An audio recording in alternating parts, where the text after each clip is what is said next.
some there on the balcony.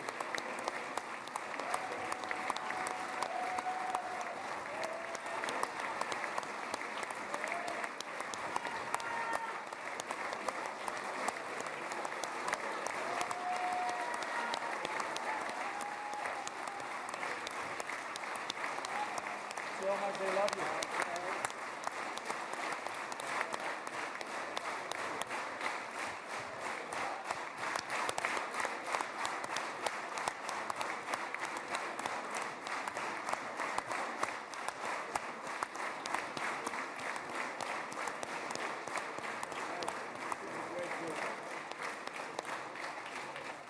נא לשבת.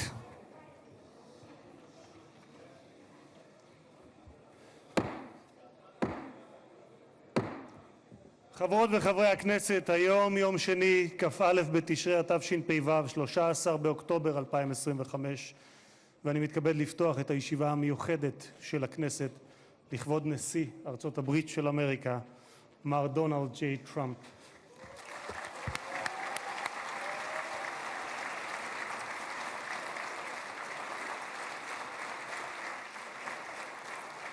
חברות וחברי הכנסת, בטרם נתחיל אני מזכיר שישיבה זו היא ישיבה מיוחדת ולכן לא יהיו בה הפרעות. מי שיפריע יוצא מאולם המליאה ולא יורשה לשוב אליה עד תום הישיבה. לא תהיינה אזהרות.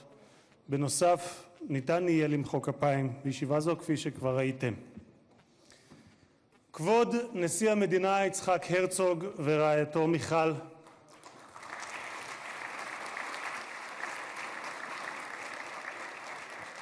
כבוד ראש הממשלה בנימין נתניהו ורעייתו שרה,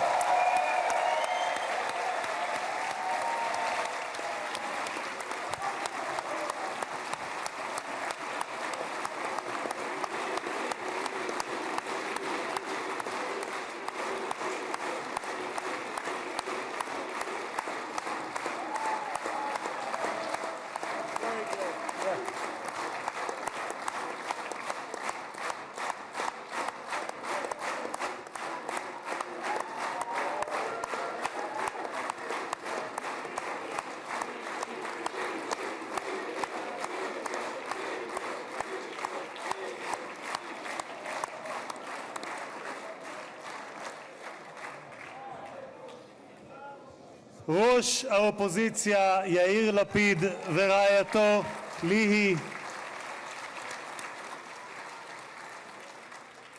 שרים וחברי הכנסת, special recognition to Minister Ron Dermer, who led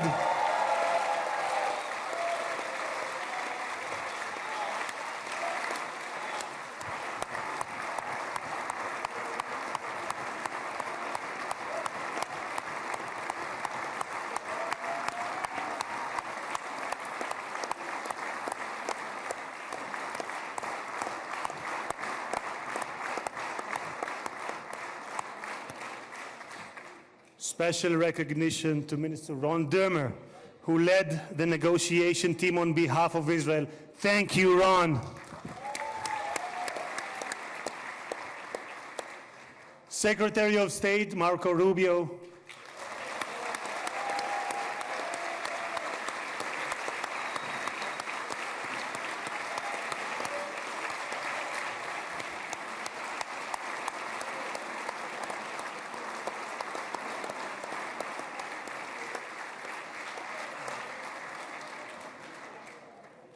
Secretary of War Pete Hegseth,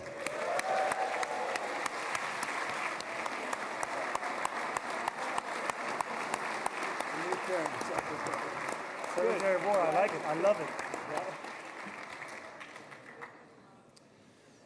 Chairman of the Joint Chiefs of Staff, General Dan Kane,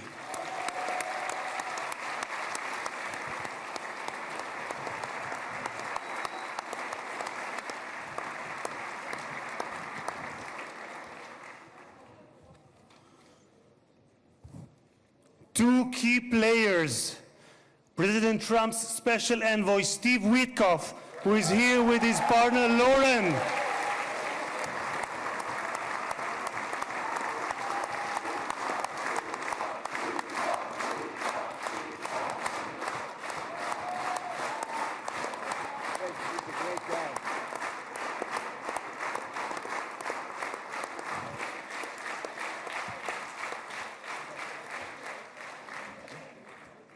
and Jared Kushner, who is here with his wife Ivanka.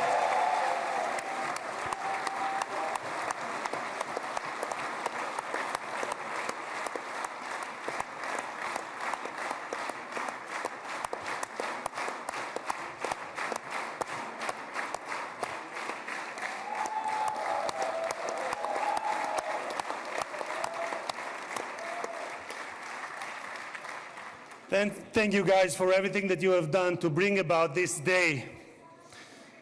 Ambassador of the United States to Israel, my dear friend and my absolute favorite rock star, Mike Huckabee. Do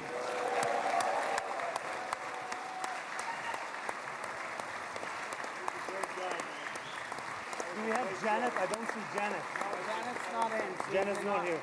Okay. Okay. שגריר ישראל בארצות הברית, יחיאל לייטר.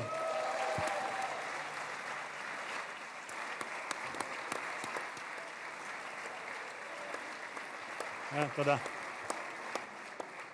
שגרירים וראשי משלחות זרות, ראש עיריית ירושלים משה ליאון ורעייתו סתווית, סגל א' של המדינה, ראשי גופי הביטחון, אלה שנמצאים איתנו ואלה שבשטח, הרמטכ"ל רב אלוף אייל זמיר,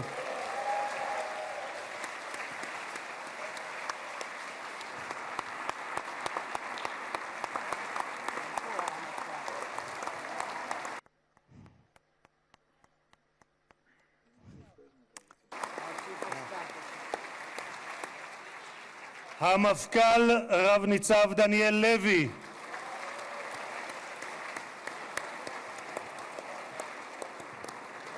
נציב שירות בתי הסוהר רב גונדר קובי יעקבי, Mr. Jacobi, he's one of those who is in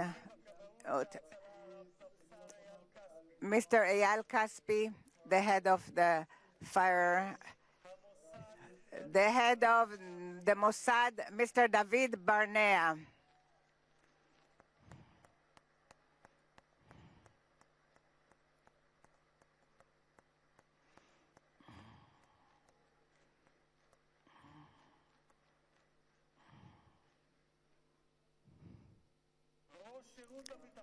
The head of the General Zini, the head of the General Security.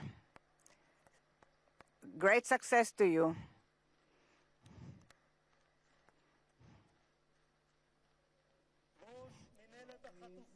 The head, Mr. Gal Hirsch, the head of the headquarters for the abductees.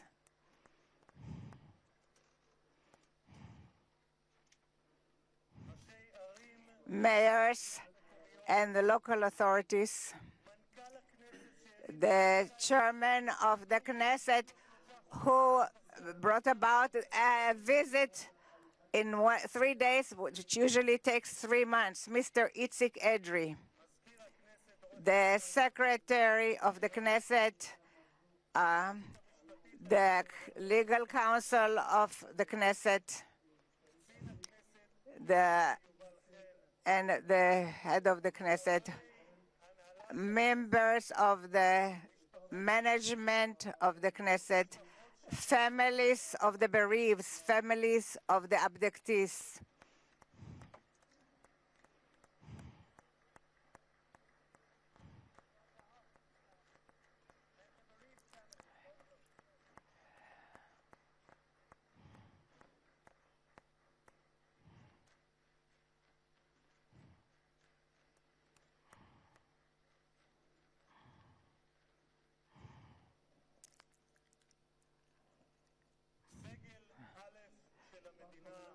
The head, great honoraries, and I am exempt the others from mentioning them, dear, and the citizens of Israel. I had the special honor to bless together with you the best friend that Israel ever had in the White House. Welcome to Israel. Welcome to the Knesset, the President Donald J. Trump.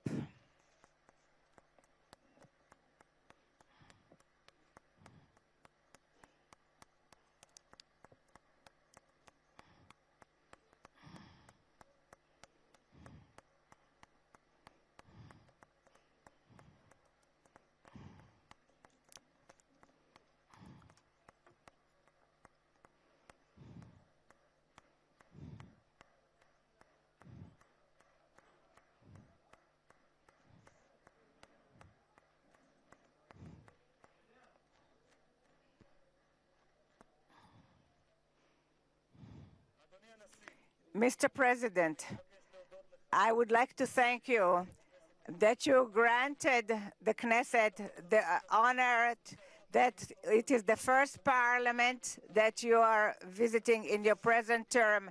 In the Jewish tradition, we are used to bless you, the one who gives us the honor. Thank you very much, Mr. President, President Trump. Honorary President, 2,000 years ago, we were exiled from our homeland, but in all the diaspora that we lived by, we never forgot Jerusalem, the beating heart of the Jewish people, since it's for which we prayed for year after year. And 7 years ago, it was you, President Trump, that in the name of the United States, you recognized Jerusalem as the capital of Jerusalem. You executed a promise that many other presidents promised. You transferred the embassy to Jerusalem. Thank you very much, President Trump. Thank you very much, President Trump.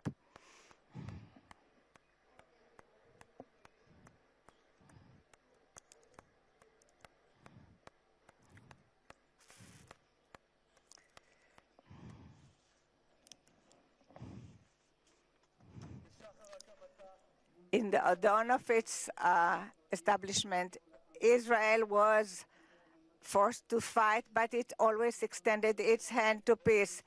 7 years ago, you led the Abraham Accords, and I had the privilege to serve in this government that signed it, and it was very meaningful for me because 2.5 years ago, I was the first head of the Knesset that was invited to speak in a parliament of Arab country, and it was in the country of Morocco, where my parents came from. You made its relationship closer in an accord that it's peace for peace. Thank you very much, President Trump.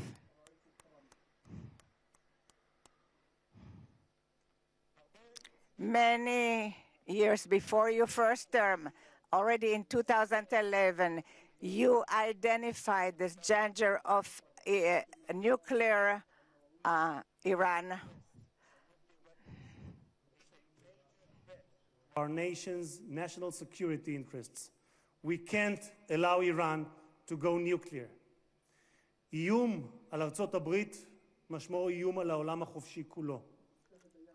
העקבית ששמה את Your continued that you put America first, but not alone, but not America alone. Do you brought with you to the White House in your 2 terms? 4 months ago, after Prime Minister started Rising Lion, you started the Midnight Hammer, which was a very brave action that there was nothing like it until you arrived at the White House.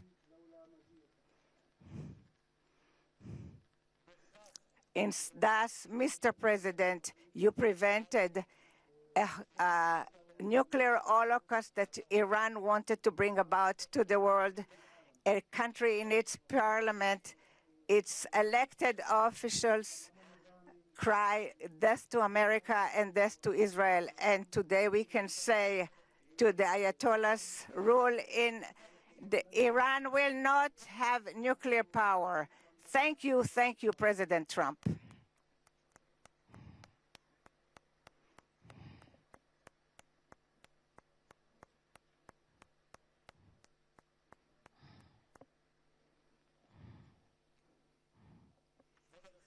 Mr. President, today the Jewish people are ending the holiday of Sukkot, and tomorrow it will be Simchat Torah. And 2 years ago in Simchat Torah, It was the most difficult day for the State of Israel since its establishment and for the Jewish people since the Holocaust. Many times I came with many visitors to the area of the slaughter, and I saw the horrors. And few weeks after the 7th of October, I accompanied Jared and Ivanka who came to those difficult areas. We saw what we were in Kfar Aza, and we saw what we hope that we will never see again, horrible sights of pogroms, children, men and women, the elderly, they are no longer there.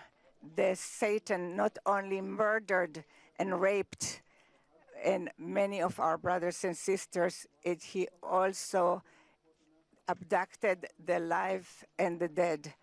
And since then, this has been the longest and the most just war. This wound of our brothers in prison has been when all the nation of Israel has been in pain of the families of the abducted until this morning. For 2 years, in the gallery where the guests are sitting, we had photos of the hostages.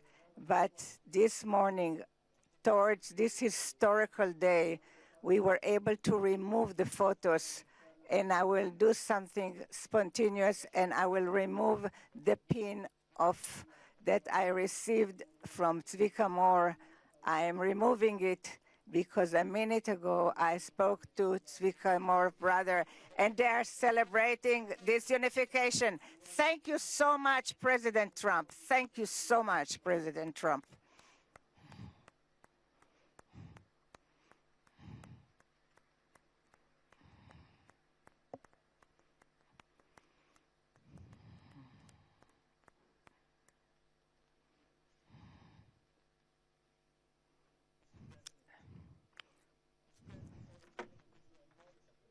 Other American president, but as a giant of Jewish history, one for whom we must look back 2.5 millennia into the mists of time to find a parallel, Cyrus the Great.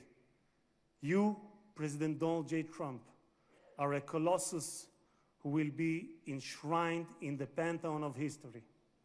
Thousands of years from now, Mr. President, the Jewish people will remember you. We are a nation that remembers. Far from being a local struggle, what we are witnessing is a global struggle, a global battle between the forces of extremism, radicalism, and fundamentalism, and those of freedom, liberty, and democracy. What the world needs now is not appeasers who feed the crocodile in the hope that they will be eaten last, like the kind we have seen recently at the UN General Assembly. And by the way, President Trump, your team has checked the teleprompter. It is working beautifully. What the world needs now are more leaders who are brave, resolute, strong, and bold. The world needs more Trumps.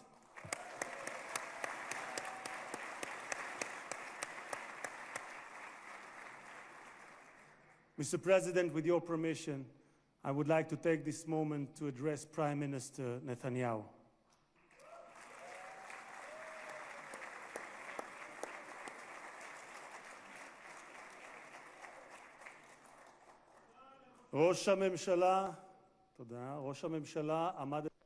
Mr. Prime Minister,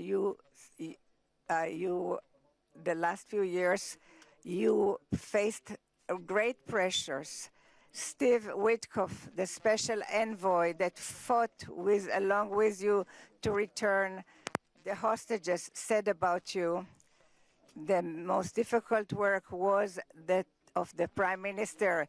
It was the Prime Minister who had to take hard decisions, how much we have to be hard towards Hamas and when we have to be more moderate. But the truth now that looking backwards, we wouldn't have reached this point if the Prime Minister Netanyahu wouldn't have acted the way he acted.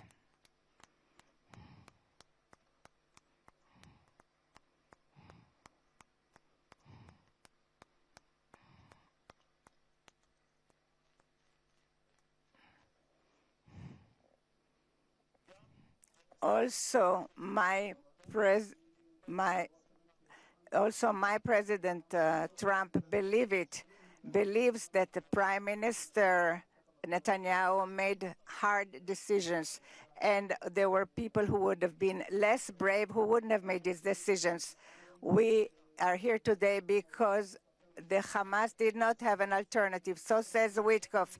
The pressure was great, and therefore we progressed immensely, and this is what brought about this agreement. This is what the envoy Witkoff has stated. Mr. Prime Minister, yesterday, on his way to Israel, the President Trump, that you are the right person at the right time, and I'm proud to say here in front of the whole world that thanks to you, we achieved the great things that we have achieved. Thank you so much, Mr. Prime Minister.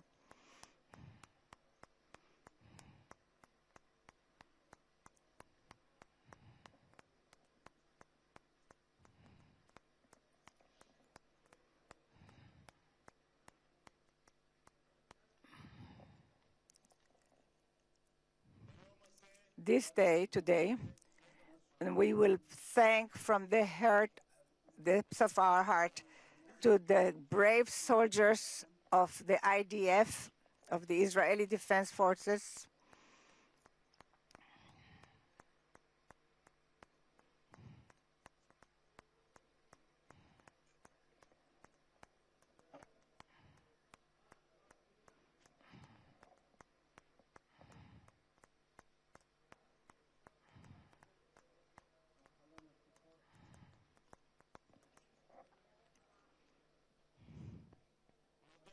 we will thank to the IDF brave soldiers who fought like lions and endangered their lives in order to protect the state of Israel. Many of them sacrificed their lives for the country that bows its head.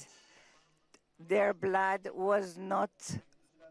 did not die in vain, because with their heroism they brought this state, and their names will be inscribed forever in the hearts of the nation. President. There was not a single person on this planet who did more than you to advance peace. No one even came close.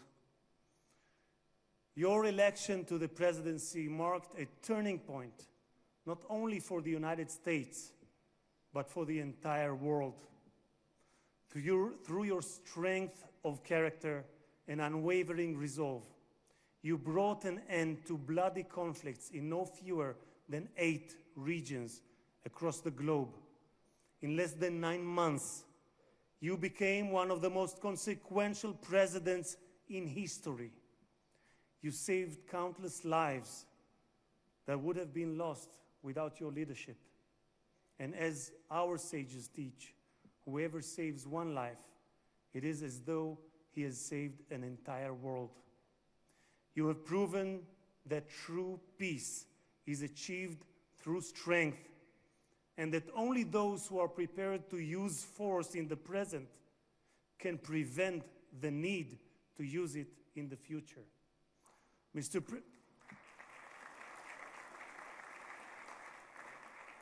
President, you, more than any other individual, are deserving of the highest recognition for your efforts in promoting peace.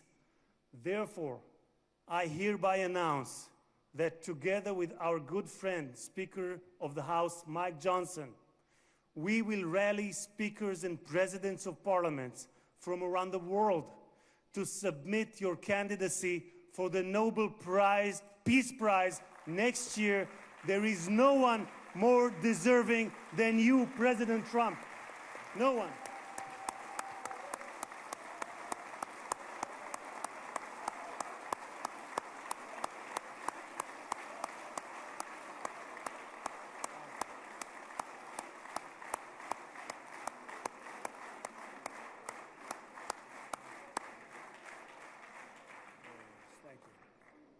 אדוני הנשיא, אנחנו ניצבים בפני ההיסטוריה ברגע... Mr. President, we are confronting history. It is a very exciting day for the citizens of Israel, a day that we all wished for. In the Jeremiah, it says that from when we hear your cry, there will be a wage for your and they will return from the country of the enemies, and the sons returned to their borders, to their land. The book of Jeremiah. I want to wish all the hostages how happy we are and how good it is that you're back home. The President Trump, who will give us that God Almighty will bless you, your family, your country, and all those who are dear to you, and will make America. And may God bless the state of Israel. תודה רבה וחג שמח.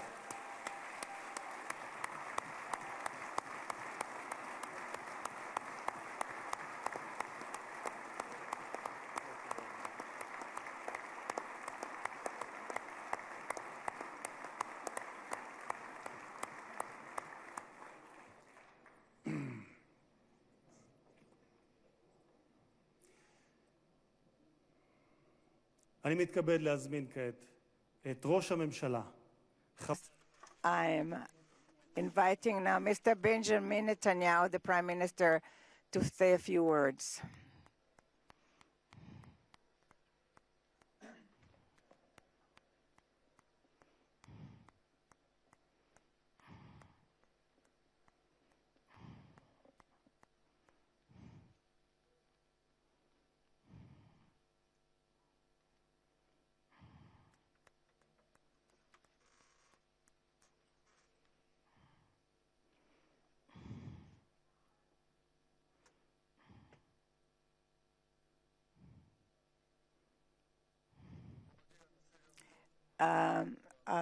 President Herzog and his wife Michal, and the great honorary guests, and headed by our great friend, the President of the United States, President Donald J. Trump.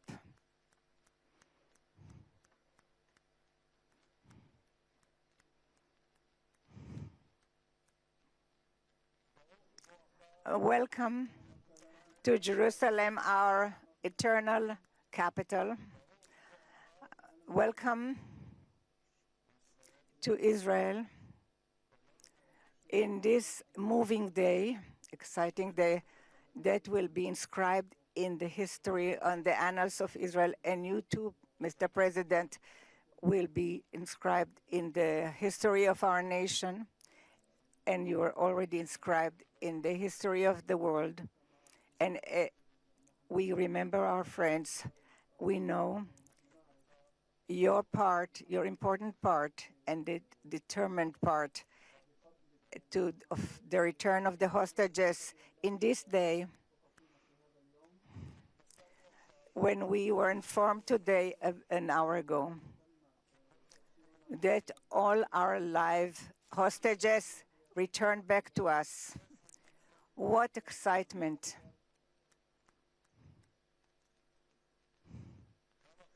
How long we've waited for this moment, and we have committed to return everyone. And I want to thank you personally and on behalf of the whole nation. Thank you, Mr. President, President Trump. Thank you, Mr. President.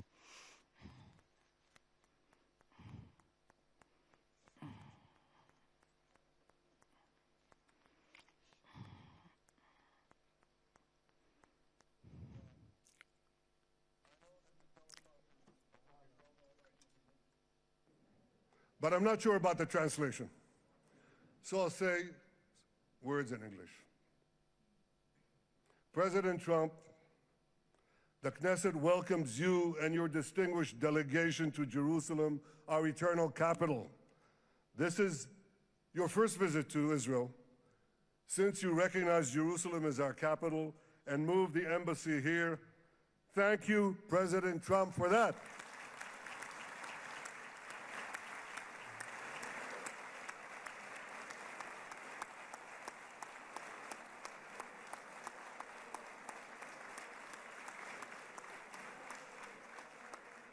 There are many other reasons to thank you since your last visit here. Thank you for recognizing Israeli sovereignty over the Golan Heights.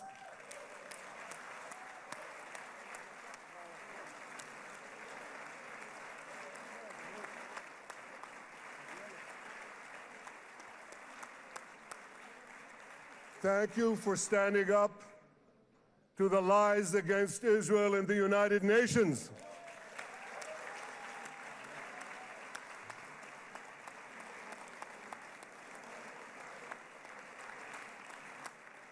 Thank you for recognizing in your 2020 peace plan our rights in Judea and Samaria, the ancestral homeland of the Jewish people.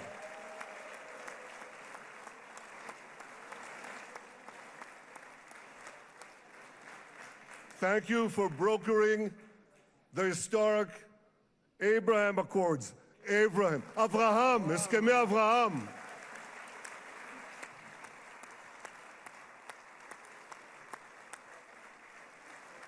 Thank you for withdrawing from the disastrous Iran nuclear deal.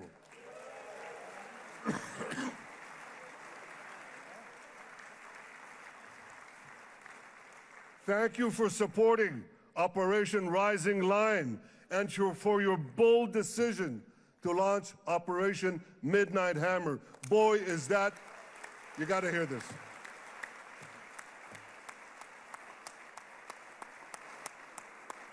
This is the most fitting name ever named for a military operation, because a little after midnight, you really hammered them.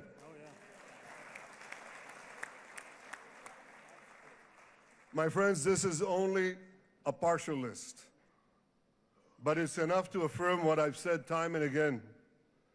Donald Trump is the greatest friend that the state of Israel has ever had in the White House.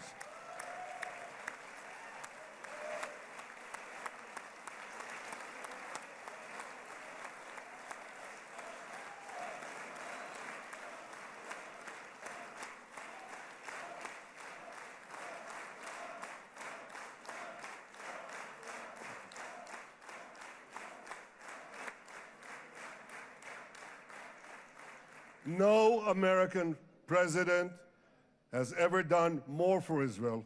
And as I said in Washington, it ain't even close. It's really not a match. Mr. President, today we welcome you here to thank you for your pivotal leadership in putting forward a proposal that got the backing of almost the entire world. A proposal that brings all our hostages home.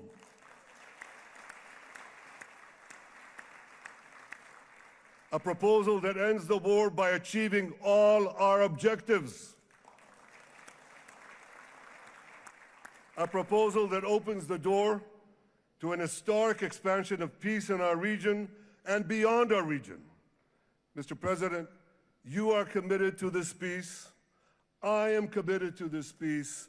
And together, Mr. President, we will achieve this peace. We've done it before. We've done it before in the Abraham Accords, and we'll do it again. Mr. President, today the Jewish calendar marks the end of 2 years of war. That war began on October 7th, on the Jewish festival of Simchat Torah. You always tell me, and you tell the world, remember October 7th. Mr. President, we remember. We remember the thousands of Hamas terrorists who stormed into our towns and kibbutzim.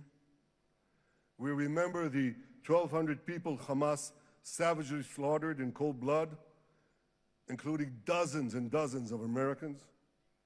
We remember entire families burnt alive as they embraced each other. We remember the beautiful young Israelis brutally gunned down at the Nova Music Festival.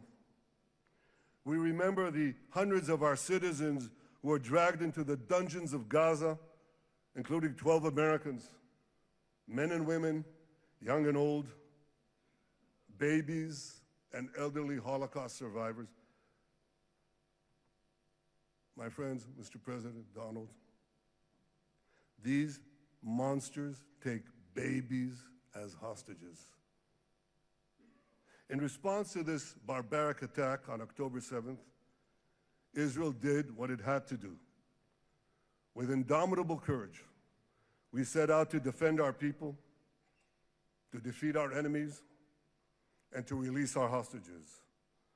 Our heroic soldiers fought like lions. They fought on the front lines of civilization and barbarism. Israel achieved amazing victories over Hamas and the entire Iran terror axis. Sinwar, Dev, Hania, Nasrallah, Assad, they're all gone.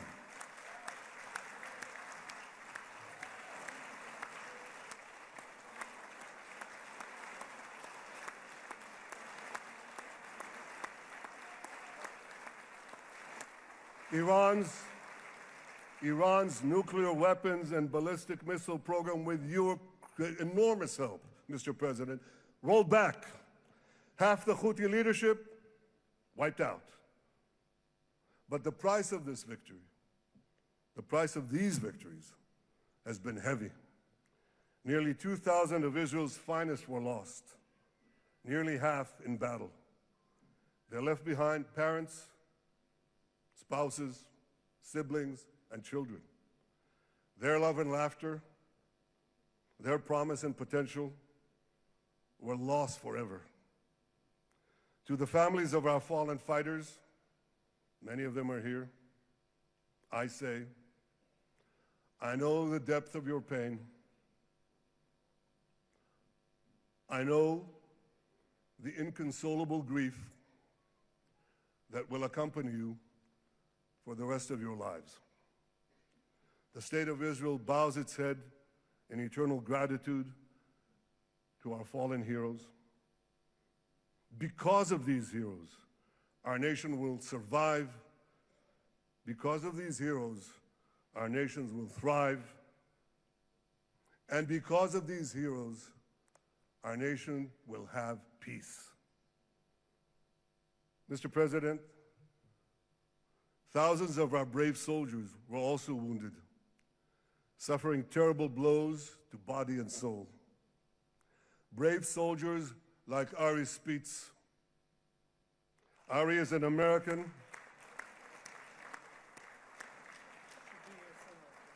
Ari is an American Israeli who was injured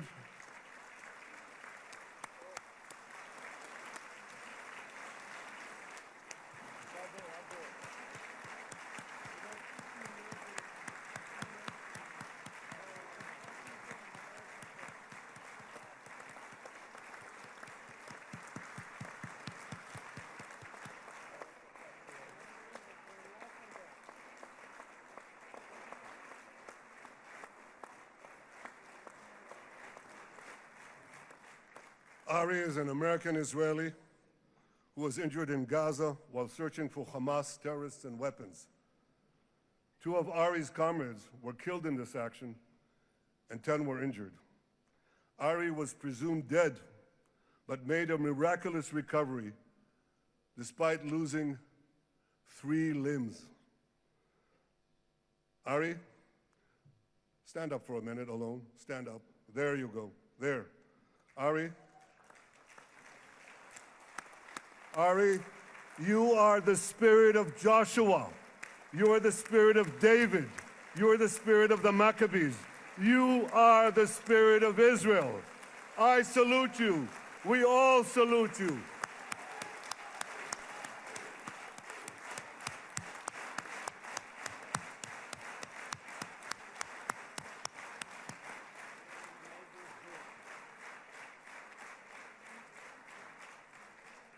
Sabine Tassa of Kibbutz Netiv HaAsara is watching us today from the Israeli consulate in Los Angeles. Sabine lost her husband and her oldest son on October 7th. She is the mother of 3 other boys. 2 of them, Koren and Shai, witnessed their father jump on a Hamas grenade to save his 2 sons. We all saw the film of those 2 boys crying out in pain, "Father is dead. Why? Why did God save me?" Mr. President, my friend Donald, I've seen some very tough things in my life. But I couldn't bring myself to watch those boys suffering again. So I didn't see this film except once. Yet Sabine, their mother, has had the strength and fortitude to show this film across the world. And my wife Sarah and I asked her, "Sabine, how do you do it? Why do you do it?" And she answered, "I do it to show the entire world the monsters Israel is fighting and the justice of our cause." This is what she's doing once again in Los Angeles. Sabine, you can hear me now, so I want to tell you on behalf of all of us, you embody the spirit of our biblical heroines, Deborah, Ruth, and Esther. You too are the spirit of Israel, and we all salute you.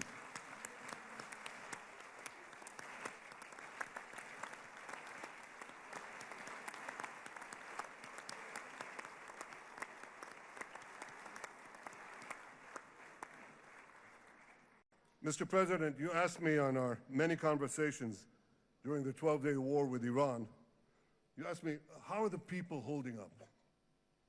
And I said to you, our people are strong. Israelis are a nation of lions with unlimited resolve to defend our country and secure our future. The people give strength to our soldiers, and the people give strength to me and to my colleagues. The Jewish people have risen from the ashes time and again, but when we formed the State of Israel and the Army of Israel, we pledged never again would be defenseless against our enemies. And that resolute strength not only assures our survival, it assures our future, it assures peace. We have paid a high price for this war, but our enemies now understand just how powerful and just how determined Israel is. They understand that attacking Israel on October 7th was a catastrophic mistake. They understand that Israel is strong and that Israel is here to stay. And this, Mr. President, is the indispensable foundation of peace. Peace through strength. Ladies and gentlemen, this is a momentous day, a day of great joy as the remaining hostages come home. My wife Sarah and I have met with the hostage families many times. There were no words to describe their agony, only tears of bottomless sorrow and unimaginable pain. At the beginning of the war, I promised to bring all the hostages home.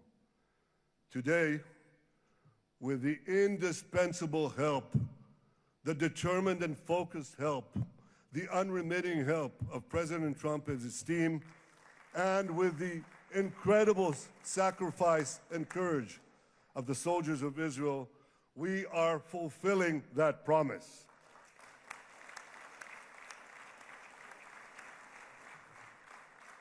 It has been a long journey to get here, In the first week of the war, our brave soldiers put military pressure on Hamas, and the international community put diplomatic pressure on them. This enabled us to secure the release of over 100 hostages. In heroic rescue attempts behind enemy lines, Israel's special forces rescued 8 live hostages and brought back the remains of dozens more. But as time went on, we all know what happened. The diplomatic pressure was turned on its head. More and more governments bought into Hamas's false propaganda. More and more governments succumbed to anti-Semitic mobs in their own countries. They just turned on Israel. They called for us to surrender to Hamas demands, just leave Gaza immediately, they said, end the war without committing to disarm Hamas, without committing to demilitarize Gaza. Had Israel succumbed to those demands, not only would Sinwar, Nasrallah, Assad, and Iran's missile and nuclear program remain intact. Not only that, because in no time, the Hamas killers would be back on the border fence, ready to repeat the horrors of October 7th again and again, as they vowed to do. But just at that point of maximum pressure on Israel, a man named Donald J. Trump was elected President of the United States.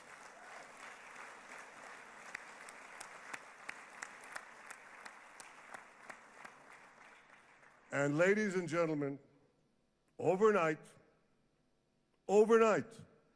everything changed.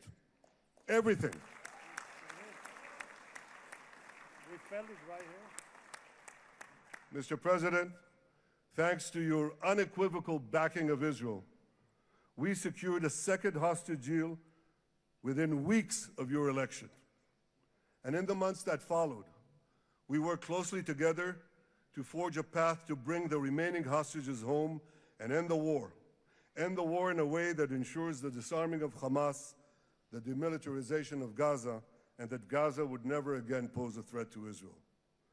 2 months ago, you fully backed my decision to send the IDF into the last Hamas stronghold in Gaza City.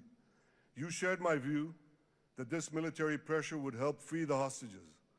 And despite all the criticism, all the naysayers, we were right.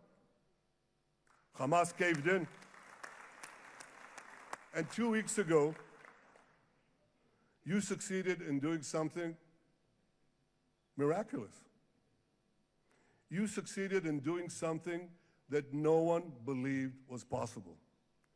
You brought most of the Arab world, you brought most of the world behind your proposal to free the hostages and end the war. I want to thank Steve Witkoff, Jared Kushner, and Ron Dermer for their great contribution to this effort.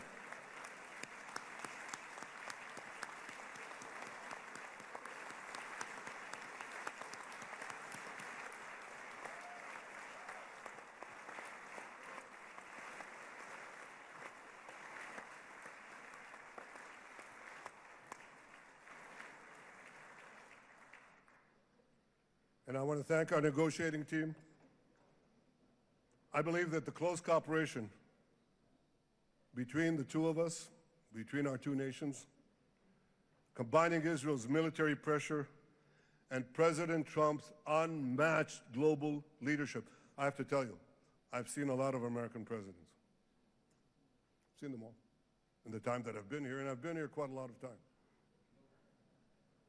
I've never seen anyone move the world so quickly, so decisively, so resolutely as our friend President Donald J. Trump.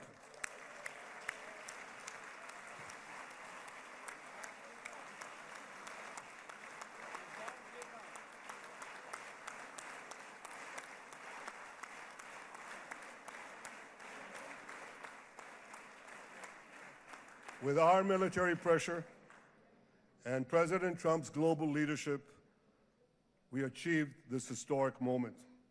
It's a moment of indescribable joy as our nation embraces our sons who are coming home. Mr. President, this week, Jews around the world are going to read the book of Ecclesiastes, Kohelet, in the Bible. The Bible has many miraculous moments. One of them was your decision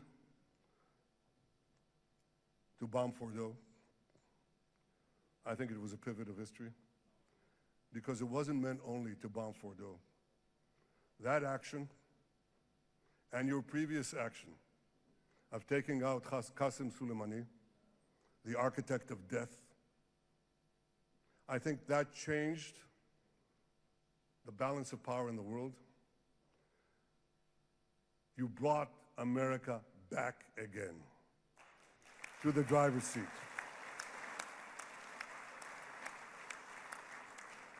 Now, I said that we're going to read this week the book of Ecclesiastes. It's not a book of action.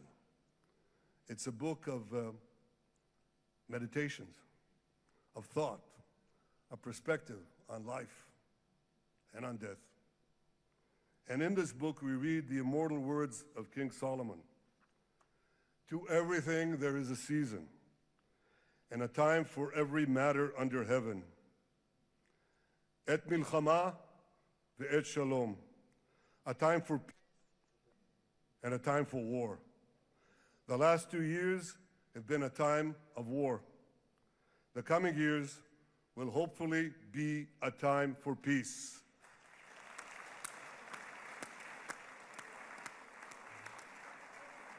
Peace inside Israel and peace outside Israel.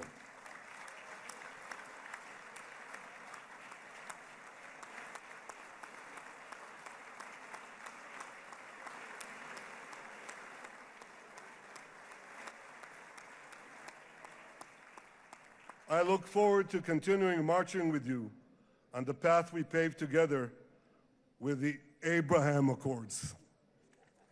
Under your leadership, we can forge new peace treaties with Arab countries in the region and Muslim countries beyond the region.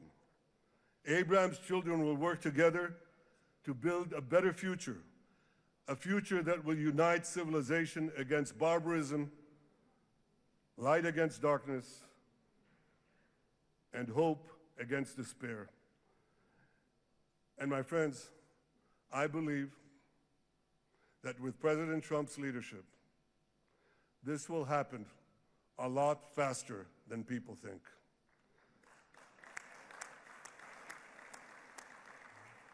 As Prime Minister of Israel, I extend my hand to hold those who seek peace with us. No one wants peace more than the people of Israel.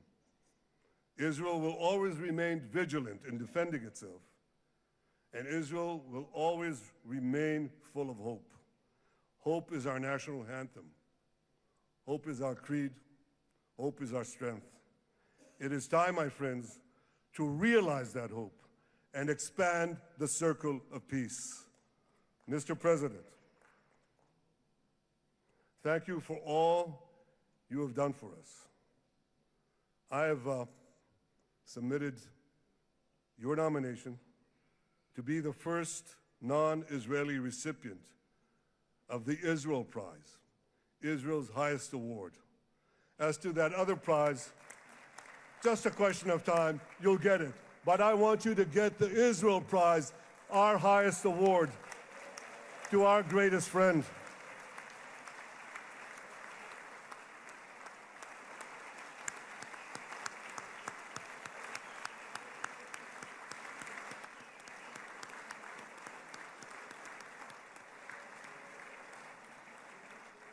When others were weak, you were strong.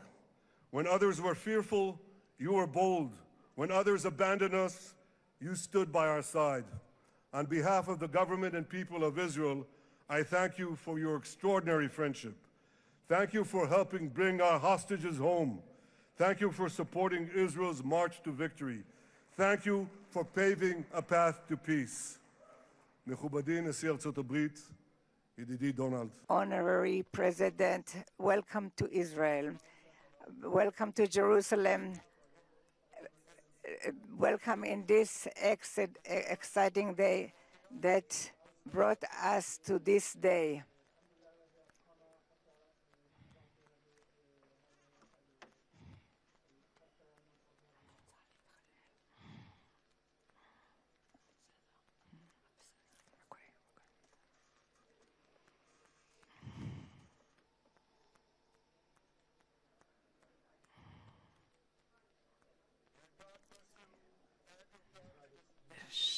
May God bless America, may God bless Israel, and may God bless the covenant between our two promised lands. Thank you, Mr. President.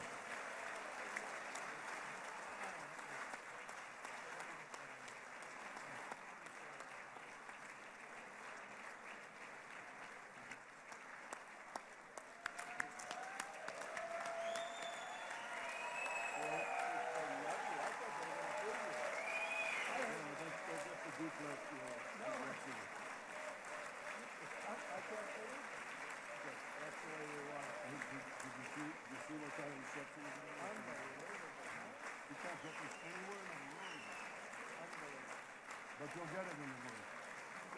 Thank you.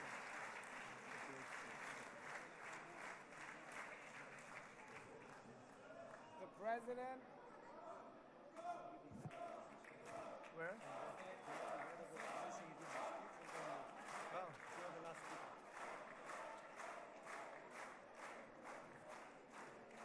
Come on up, opposition. Come on, opposition. Yeah, okay.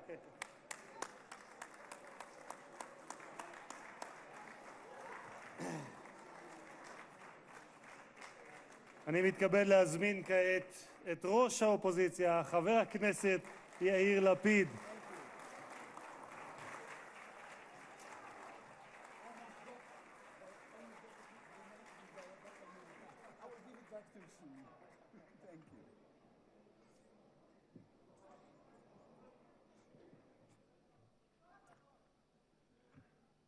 Mr. Speaker, members of Knesset, ministers, President Herzog, Prime Minister Netanyahu, distinguished guests, Your Excellency, President Trump. For 2 years, we waited for this moment. 2 years of sleepless nights, 2 years without air in our lungs. Our eyes are filled with tears today. Our hearts are filled with gratitude. Our children are coming home.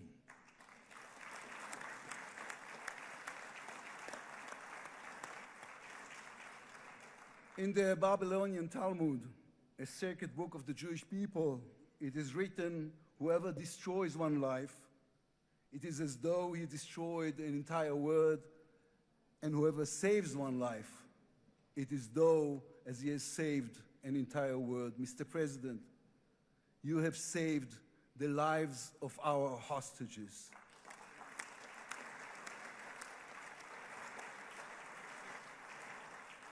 But you saved so much more. You have saved the souls of the bereaved whose loved ones now will be brought home for burial.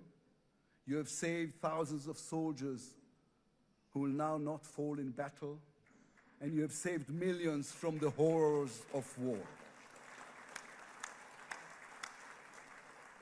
You have saved more than one life, and each life is an entire world.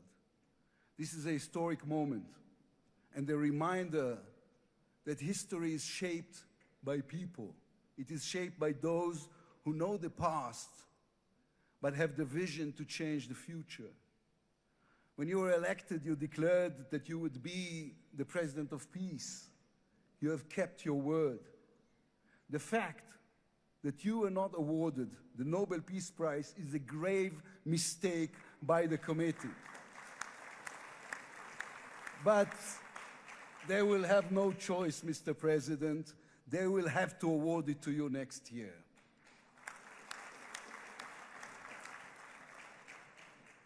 Peace will not come by waiting. It will come by building, by reaching out, and by daring once again to believe. You, Mr. President, have done the unimaginable. We will be eternally grateful. But we also need to take responsibility.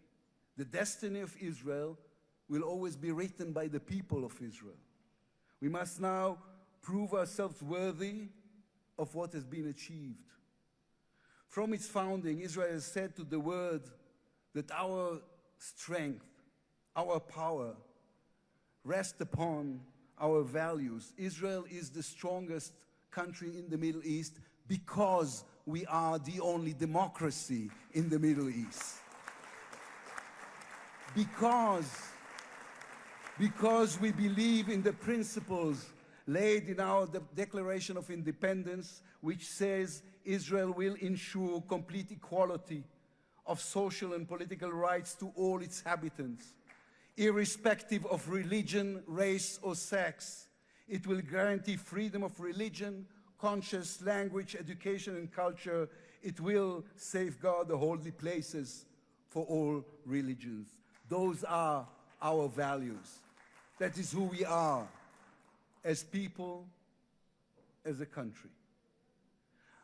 Our neighbors must understand one more thing about us. We are not going anywhere. The Middle East is our home. We are here to stay. Our story did not end in the Bible. It began there. It continues in our laboratories and universities, in our innovation hubs. Hamas, Hezbollah, Iran, and the Houthis, they all read the wrong intelligence reports. The real intelligence report on Israel's intentions is found in the book of Genesis. And I will give you and your descendants after you the land of Canaan for an everlasting possession. We call upon the nations of the Islamic world to, on all our neighbors, Saudi Arabia, Syria, others. We are here to stay. We can do great things together. Come and talk to us. Mr. President, you are the one who can make it happen as you did with the historic Abraham Accords. Then, too, no one believed it was possible. Then, too, you imposed your vision on everyone. While others spoke of difficulties, you created opportunity. You can be the one to bring the next wave of peace. The people of Israel support this. They want this. We are ready. And you can later today in Egypt with your unbelievably talented team, my friends, Steve Witkoff, Jared Kushner, Marco Rubio, Pete Hegseth, forge a regional alliance that will change not only the Middle East, but the entire world. After 2 years of war, the peoples of this region should look around and ask themselves, whose situation is better? Those who chose the path of peace or those who chose the path of war? Those who invested in their people, in the education of their children, in science and education and technology, or those who invested in hate and in violence? From here, I say to all those who demonstrated against Israel these past 2 years, on the streets of London and Rome, in Paris and in Columbia University. I do not represent the government. As you know, I am the leader of the opposition. And I tell you, then, you were deceived. You were deceived. Propaganda experts, funded by terror money, manipulated you. Now that the war has stopped, you have time and a chance to go and learn the facts. The truth is, there was no genocide, no intentional starvation.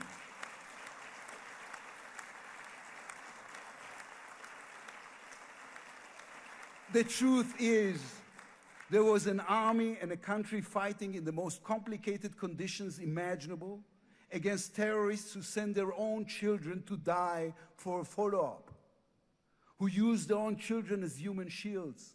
The truth is that the democratic state was attacked by a fanatical terrorist organization. 1,200 people were killed in one day, women were raped, babies were burned alive. And all the while, they played with your minds, selling you the absurd idea that supporting Islamic terror is somehow a liberal value. There is good and evil in this world. When you stand with Hamas, you stand with evil. When you stand with Hezbollah, you stand with evil. When you stand with the Iranian regime, you stand with evil. When you stand with Israel, you stand on the side of justice.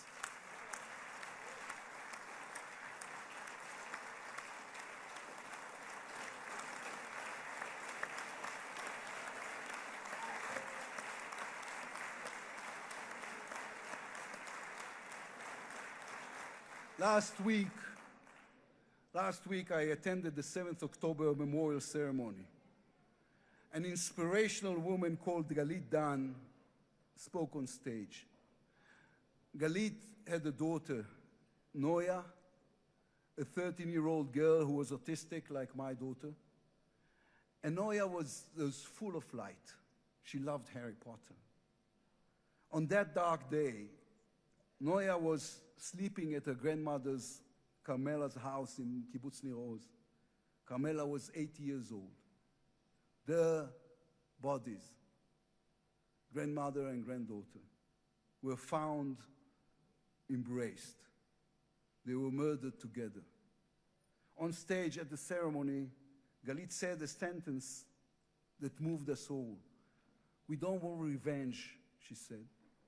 We want redemption. Today, the redemption begins. Israel has endured 2 terrible years on the battlefield and in the international arena. But in those 2 years, we also rediscovered our own greatness. We remember how good we can be, our pilots who took control of the skies over Iran, our industries leading the world in technology, our civil society, which reached out to help every victim of the war. We will move forward toward a different future. Our heroic soldiers who saved us all will fold away their uniforms and rise as teachers and engineers, scientists and innovators, investors and small business owners. We will never be able to repay the debt to those who sacrificed everything these past years, to those who, as President Lincoln said, gave the last full measure of devotion. We can only be worthy of them, worthy of their sacrifice. Mr. President, allow me to speak also to the businessman in you, the deal maker who understands value. If there were one stock in the world I would invest in today, it is the State of Israel. If there were one nation that deserves unrestricted access to GPU chips, to AI and SMR technologies, to American markets, it is the State of Israel. Israel's future is intertwined with our eternal alliance, our strategic and moral covenant with our greatest friends, the United States of America. This war is over. We will always need to stay vigilant, to guard against those who seek our destruction. But the State of Israel is about to reinvent itself. The challenges ahead demand not only strength, but a new vision. It's time to take a new path, to be a nation that is advanced and thriving and peace-seeking. We have waited for this moment, for the end of the war, for the return of the hostages, for the chance to rechannel our grief and loss into the energy needed to rebuild our nation. Thanks to you, Mr. President. Thanks to our soldiers, our lions. thanks to the millions of great Israeli patriots who filled the streets and the square and never, not for one moment, gave up on the hostages.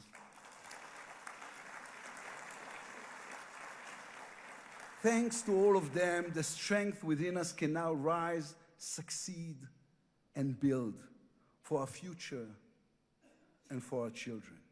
Thank you very much. God bless the United States of America. Am Israel Chai.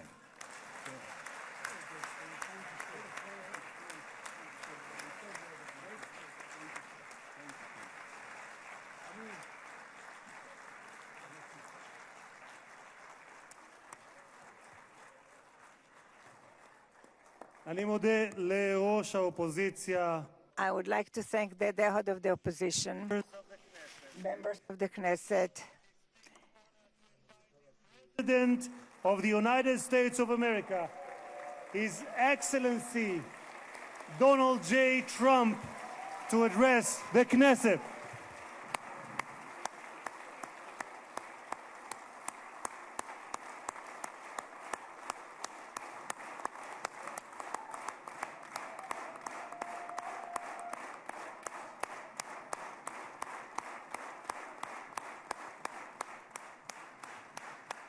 Thank you very much. Thank you. Thank you very much, everybody. It's a great honor. Nice place. Very nice place. Mr. President, Mr. Prime Minister, Mr. Speaker, esteemed members of the Knesset, and cherished citizens of Israel, we gather on a day of profound joy, of soaring hope, of renewed faith, and above all, a day to give our deepest thanks to the Almighty God of Abraham, Isaac, and Jacob.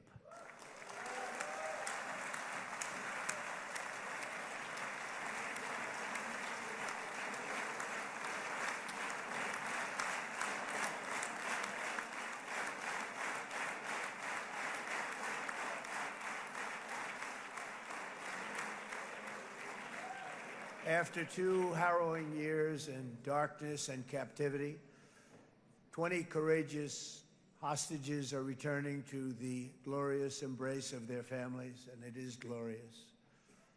28 more precious loved ones are coming home at last to rest in this sacred soil for all of time.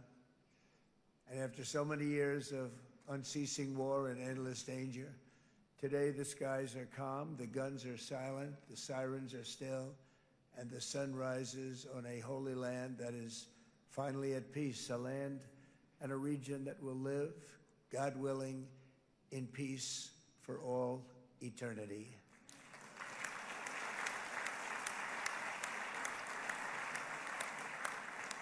This is not only the end of a war, this is the end of an age of terror and death, and the beginning of the age of faith and hope and of God. It's the start of a grand concord and lasting harmony for Israel and all the nations of what will soon be a truly magnificent region. I believe that so strongly. This is the historic dawn of a new Middle East.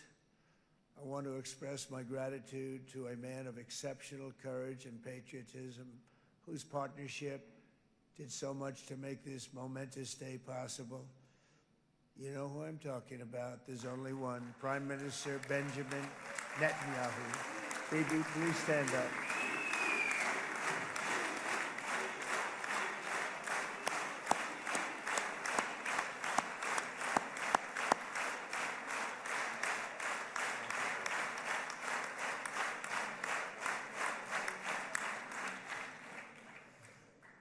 And he is not easy, I want to tell you.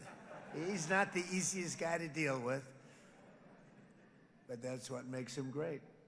That's what makes him great.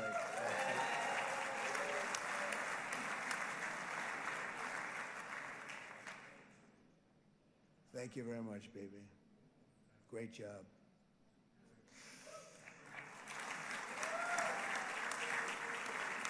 And let me also convey my tremendous appreciation for all of the nations of the Arab and Muslim world that came together to press Hamas to set the hostages free and to send them home. We had a lot of help. We had a lot of help from a lot of people that you wouldn't suspect, and I want to thank them very much for that.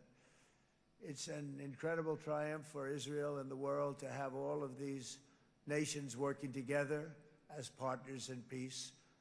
And it's pretty unusual for you to see that, but it happened in this case. This was a very unusual point in time, a brilliant point in time. Generations from now, this will be remembered as the moment that everything began to change, and change very much for the better. Like the USA right now, it will be the golden age of Israel and the golden age of the Middle East. It's going to work together. I'd like to thank several great American patriots for their invaluable help in getting something done that almost everyone thought was absolutely impossible. We were wasting our time. So many people said, "You're just wasting your time." But we weren't, because we had talented people working with us, and we had people that love your country, and frankly, people that love the region. They love the Middle East. I want to thank my friend Steve Witkoff.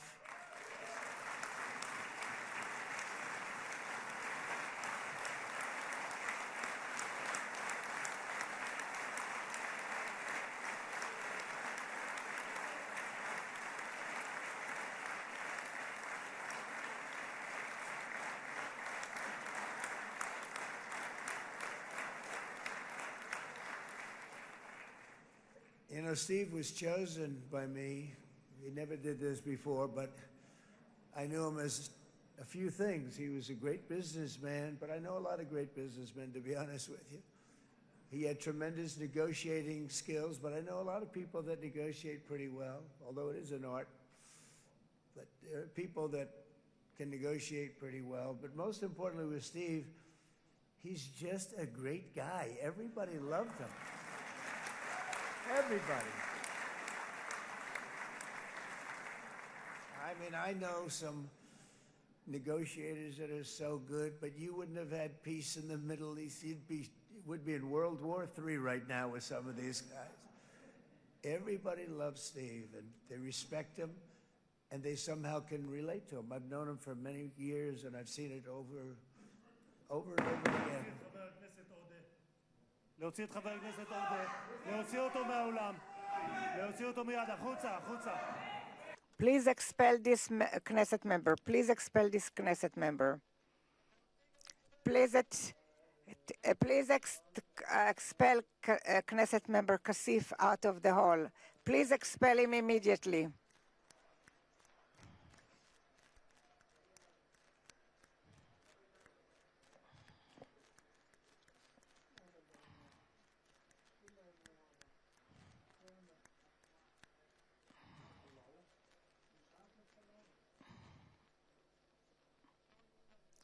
And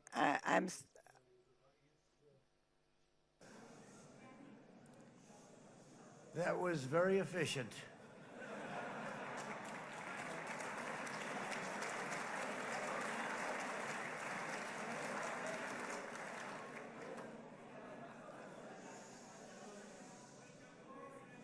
So back to Steve. He's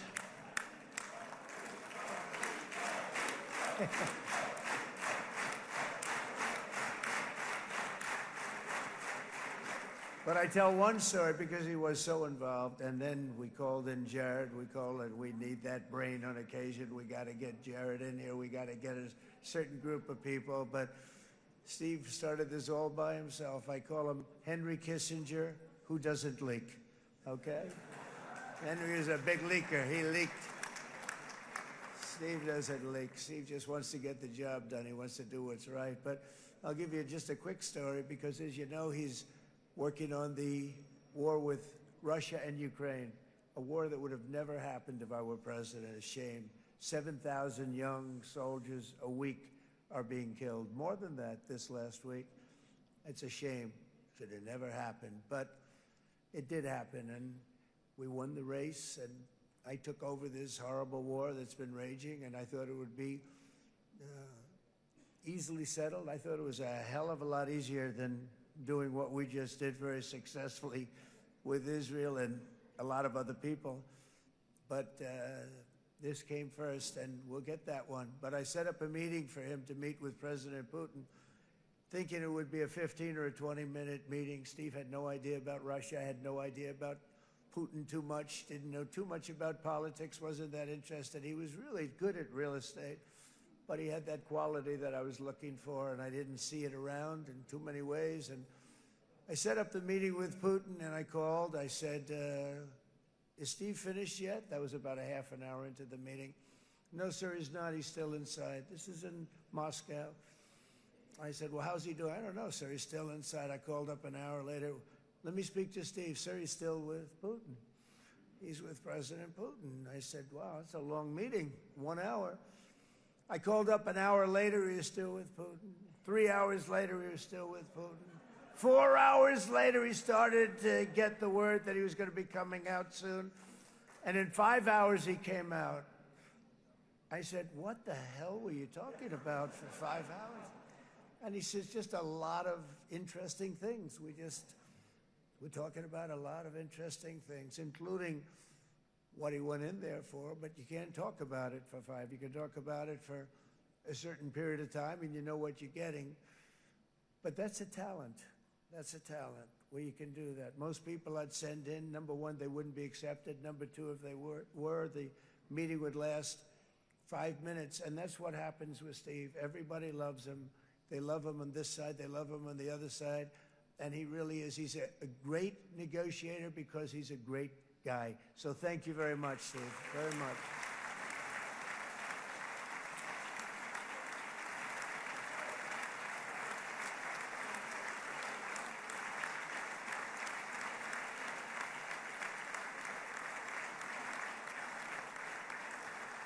And let me also give a very special thanks to someone who truly loves Israel.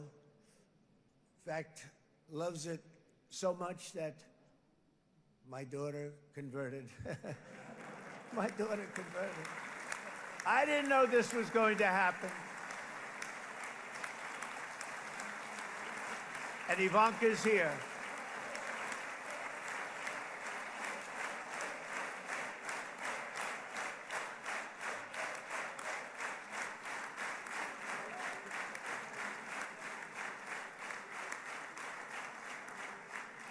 And Bibi, you do know this was not in the cards for me. You understand that.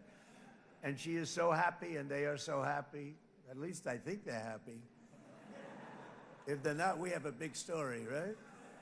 No, they have a great marriage, and they get along great. They're best friends. They have a very special relationship. But Jared has been so helpful. He really did something very special.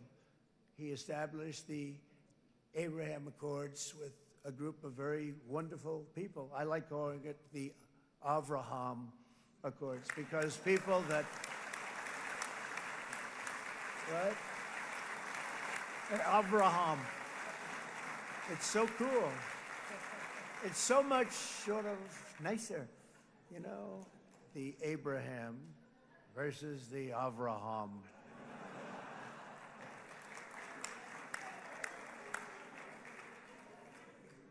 I just don't want to sound too sanctimonious when I do it, so, you know, I sort of split it up. This way we keep everybody happy. But we have some very great talent, and they have no excuses for anything that's taken place, because we had some unbelievably good people working on this. And then you're going to add a man named Marco Rubio, who is also here. That's right.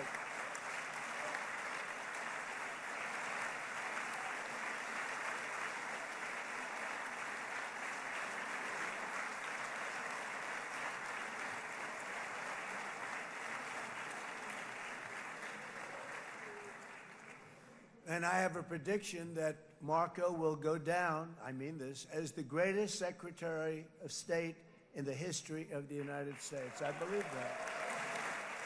I believe it.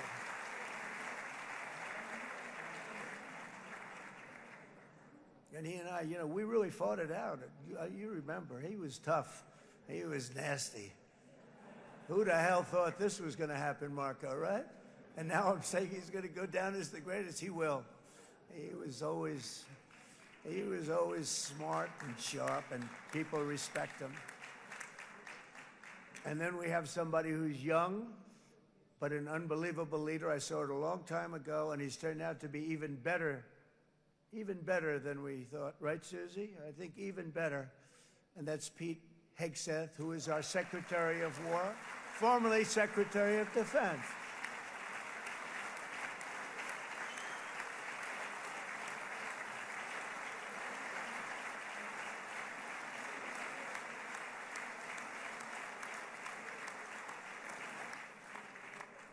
And as you know, we decisively won World War I.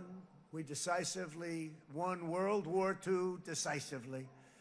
And everything in between and everything before it, we won everything. And then they had the brilliant idea of changing the name from war, it was war, to defense.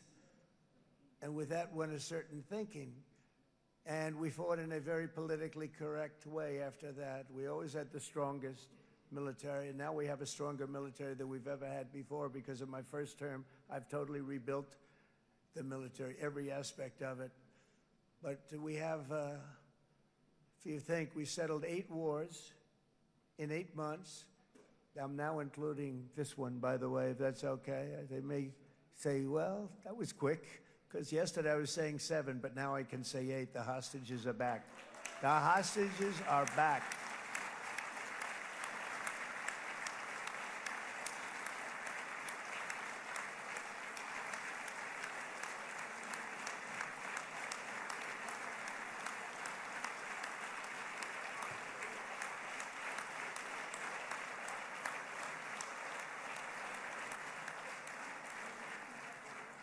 It is a good feeling. Isn't that nice to say? I just said the hostage. First time I said the hostages are back. It feels so good to say it. But when you settle 8 wars in 8 months, that means you don't like war.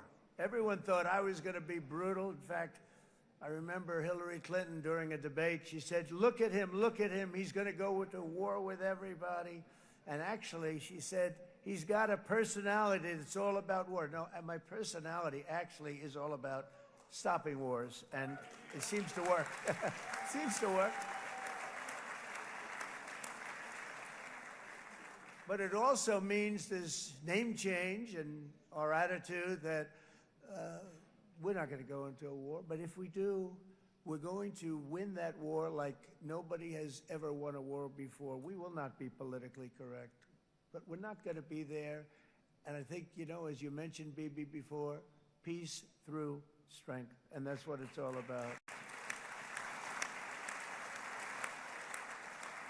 The United States has the greatest and most powerful military in the, right now, history of the world. I can tell you we have weapons that nobody's ever dreamt of. I only hope we never have to use them. I rebuilt the military. I was proud to do it, but some of the things I hated to do. I hated certain of the weapons because the level of power is so enormous. It's so dangerous, so bad. But we have to do what we have to do. We make the best weapons in the world, and we've got a lot of them. And we've given a lot to Israel, frankly. And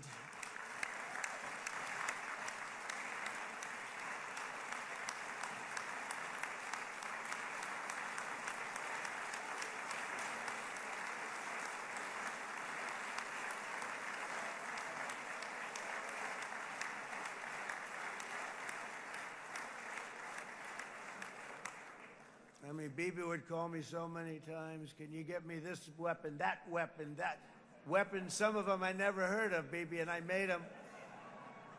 But we'd get them here, wouldn't we? And they are the best. They are the best. But you used them well. It also takes people that know how to use them. And you obviously used them very well. But so many that Israel became strong and powerful, which ultimately led to peace. That's what led to peace. So as we celebrate today, let us remember how this nightmare of depravity and death all began.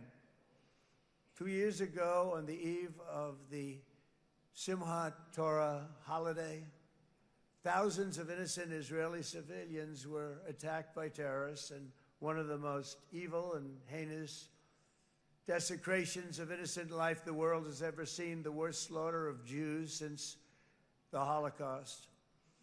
The cruelty of October 7th struck to the core of humanity itself. Nobody could believe what they were witnessing.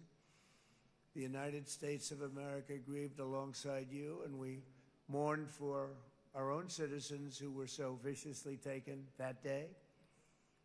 And to all the families whose lives were forever changed by the atrocities of that day, and all of the people of Israel, please know that America joins you in those two everlasting vows: never forget and never again.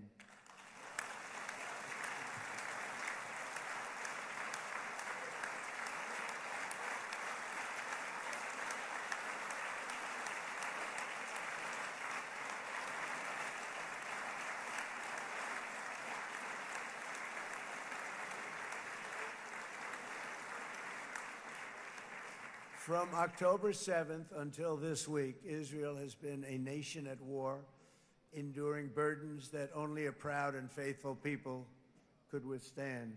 It was a very tough period of time.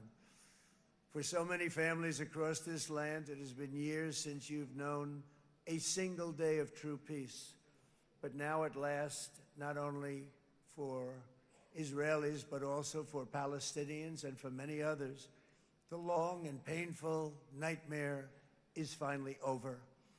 And as the dust settles, the smoke fades, the debris is removed, and the ashes cleaned from the air, the day that breaks on a region transformed, and a beautiful and much brighter future appears suddenly within your reach. This is now a very exciting time for Israel and for the entire Middle East, because all across the Middle East, the forces of chaos, terror, and ruin that have plagued the region for decades now stand weakened, isolated, and totally defeated. A new coalition of proud and responsible nations is emerging, and because of us, the enemies of all civilization are in retreat. Thanks to the bravery and incredible skill of the Israeli Defense Forces and Operation Rising Lion,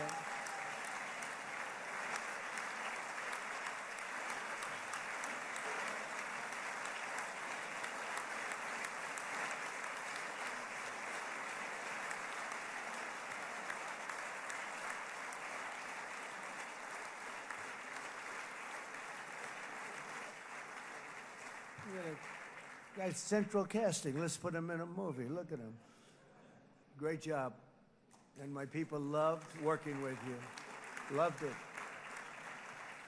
They worked so well together. But many of Iran's top terrorists, including nuclear scientists and commanders, have been extinguished from this earth. And with Operation Midnight Hammer, boy, that's a great name for that, what we did. Last June, the United States military flew 7 of those beautiful B-2 bombers. They look so beautiful all of a sudden. They were always, I thought they were pretty planes. I had no idea they could do what they did. In fact, we just ordered 28 more of them. A little updated version. We ordered a whole pile of them. And almost 100 other planes went with them, including fighter jets. We had 52 tankers, big, beautiful, brand new tankers that were loading them up 4 or 5 times. They've traveled 37 hours back and forth, think of that. But we had tankers all over the sky for all the other planes. We had the F-22s, the F-35s, F-16s. We had a hell of a lot of planes.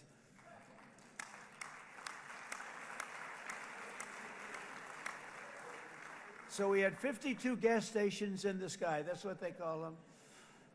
I'll tell you, I wouldn't want to be flying one of them. We have our great General Raisin Kane right here. General, stand up. This guy, what a general. Thank you.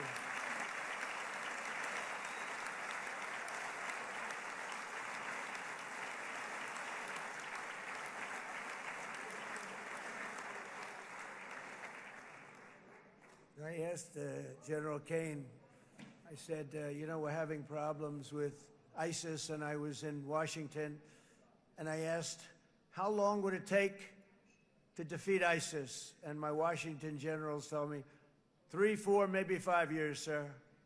I said, I don't get it. We got the best equipment in the world. Why? So I flew to Iraq, and I met with a man named Kane. He said, what's your first name? He said, they call me Raisin, sir. I said, wait a minute, your name is Raisin Kane? I've been looking for you for a long time. You gotta be kidding. So they told me 3, 4, 5 years to defeat ISIS. And I sit down with him and I say, why is it? I flew there in the dark of night. I landed, I'll never forget it. It's quite a trip. I'm glad I made it because I met him.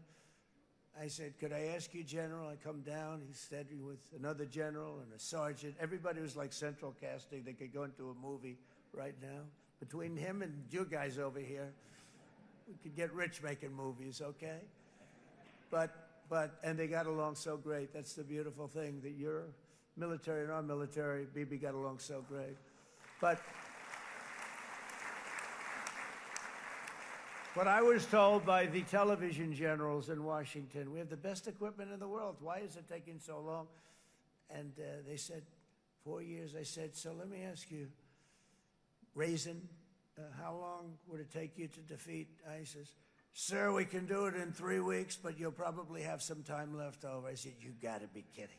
What the hell are you talking about? They said 4 years. I said, well, sir, look, it's not my place to say, but you're asking me the question. What you have to do is you hit him from the west, you hit him from the north, you hit him from the south, you hit him above, you hit him below. I said, so why didn't they do it? And he didn't want to speak badly of his superiors, which is hard to believe they were his superiors. It should have been the other way around a long time ago, because he's the one that did Operation Hammer. It was flawless. It was flawless. It was absolutely flawless. And I said, so you really think you can do it in 4 weeks? Yes, sir, 100%. You have to do it differently than they were doing it. They were using one base, and it was hundreds of miles away. And he says, we have all these portable bases all over the Middle East. And they didn't want to use them because they didn't want to offend the country where the portable, they wouldn't have even known what the hell the planes were going up, right? They wouldn't have known, but he said, no, they didn't want to defend anybody, offend anybody, but we can do it in 4 weeks. I said, you sure about that? I'm going to call you back. I'll call you back on Monday. I'm going back to Washington. But you think 4 weeks? Yes, sir, I think we can do it in 4 weeks. We'll have time left over. So I call him on Monday. I said, you think you can do it? 4 weeks. I said, go ahead and do it. He did it. I'll tell you, he did it in 4 weeks, less than 4 weeks. So, General, stand up, please. Again, this is a real general. This is not a television general. He doesn't want to go on television.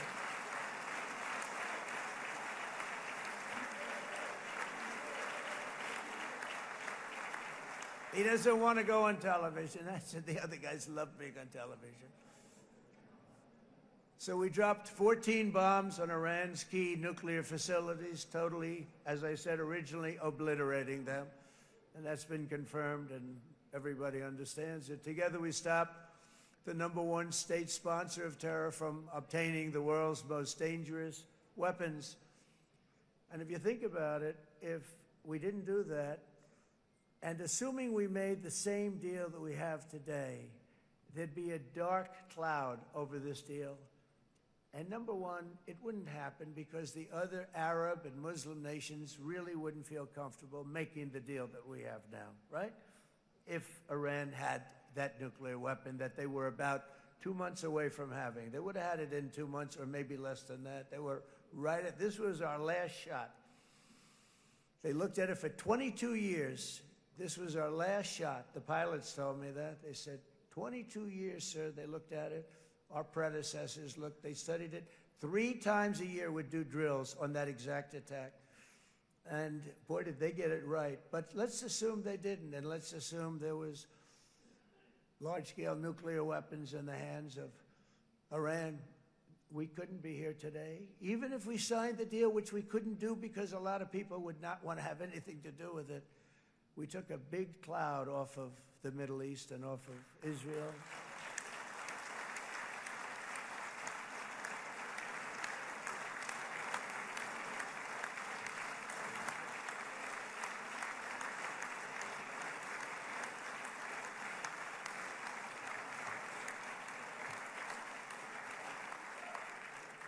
And it was my honor to help.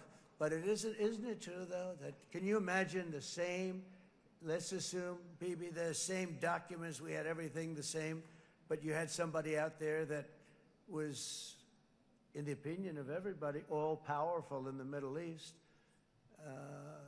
They took a big hit, didn't they? Didn't they take a big hit? Boy, oh boy. They got it from one side, from the other. And you know it would be great if we could make a peace deal with them, and I think that's big. Would you be happy with that? Wouldn't it be nice, I think? Because I think they want to. I think they're tired. Somebody said, sir, they're starting their nuclear program again. I said, let me tell you something. They're not starting anything. They want to survive. The last thing they want to do is start digging holes again in mountains that just got blown up and start. They're not doing it. They want to survive, okay? But I think we have a chance. Steve, you, and I think Jared, come on, I'll call you back for another one.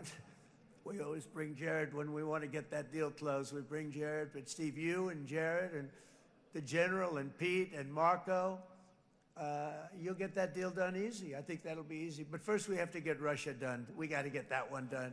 If you don't mind, Steve, let's focus on Russia first, all right? We'll get it done. In Lebanon, the dagger of Hezbollah, long aimed at Israel's throat, has been totally shattered. My administration is actively supporting the new president of Lebanon in his mission to permanently disarm Hezbollah's terror brigades. He's doing very well. And build a thriving state at peace with its neighbors, and you're very much in favor of that, I know, and it's good things are happening there, really good things. And with this week's ceasefire, we've achieved the most challenging breakthrough of them all. The most challenging breakthrough maybe ever. I mean, I've never seen anything like it. I've been involved in a lot of success. I have never seen anything like what's going on today all over the world. People are dancing in the streets, not just in Israel. They're dancing in the streets of countries that would have never danced in the street about what's happening today. They're dancing in those streets.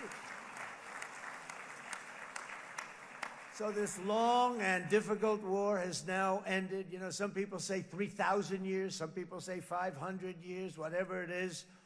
It's the granddaddy of them all. And in an unprecedented achievement, virtually the entire region has endorsed the plan that Gaza will be immediately demilitarized, that Hamas will be disarmed, and Israel's security will no longer be threatened in any way, shape, or form.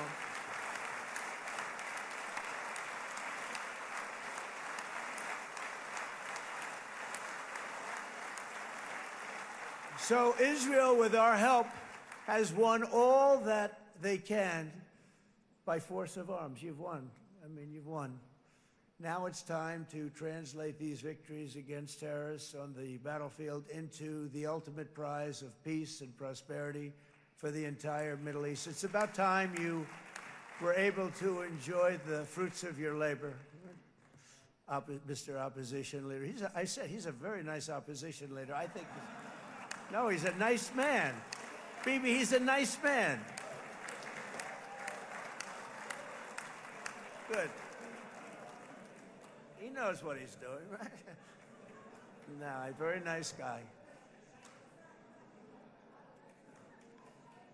Well, see, now you can be a little bit nicer, Bibi, because you're not at war anymore, Bibi.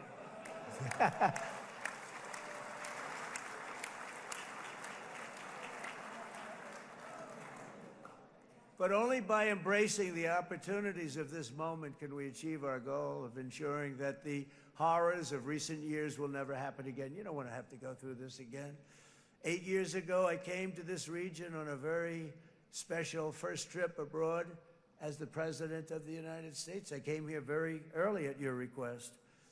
I addressed the leaders of the Arab and Muslim world gathered in Saudi Arabia and said that it was time to build a future free of the grip of extremism and terror. And interestingly, right now, as soon as I'm finished, I'm quite late. You've kept me quite late between opposition leaders and Bibi's brilliant but very long speech.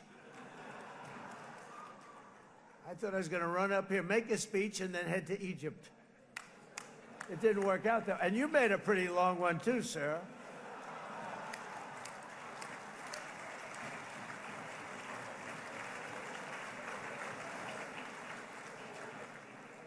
But I liked what you all said. It could be worse. Supposing on top of it, I didn't like what you said. That would be no good, Ron, would it?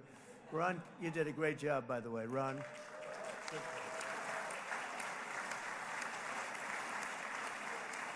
Yeah.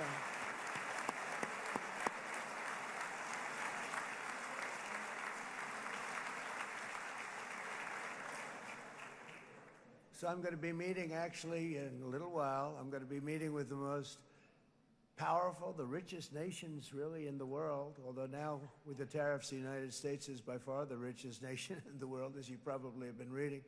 But the richest nations, most powerful nations, you know, tremendous, headed by some tremendous people in many cases. Some cases I wouldn't say necessarily I would endorse, but I will tell you, some incredible people that really helped us make this all possible. So I'll be going there. I'll be quite late. They might not be there by the time I get there, but we're going to give it a shot. But the journey we started back then led to the crushing defeat of the ISIS caliphate, to the monumental Abraham Accords, and ultimately to the historic ceasefire this week, in which many of those same nations really played a very pivotal role, I have to tell you. Steve will tell you that. Jared will tell you that. Together, we've shown that peace is not just a hope that we can dream about. It's a reality we can build upon day by day, person by person, and nation by nation. And because of that, the Middle East is finally ready to embrace its extraordinary potential. You have extraordinary potential in this region. It should now be clear to everyone throughout the region that decades of fomenting terrorism and extremism, jihadism and anti-Semitism have not worked. They haven't worked. They've been a disaster. They've just killed. They've killed. They've backfired completely and totally. They've just totally backfired. Everything that you thought, take it worst case, it's turned out to be worse than that. They have not worked. From Gaza to Iran, those bitter hatreds have delivered nothing but misery, suffering, failure, and death. They've served not to weaken Israel, but to annihilate the very forces that did the most to foment this hatred. And it's really, I mean, everybody that's tried it has become irrelevant. Meanwhile, we've seen those nations that set aside their differences, reached across ancient divides, and pursued engagement are now among the most successful in the region. They're getting along with Israel, and they're doing great.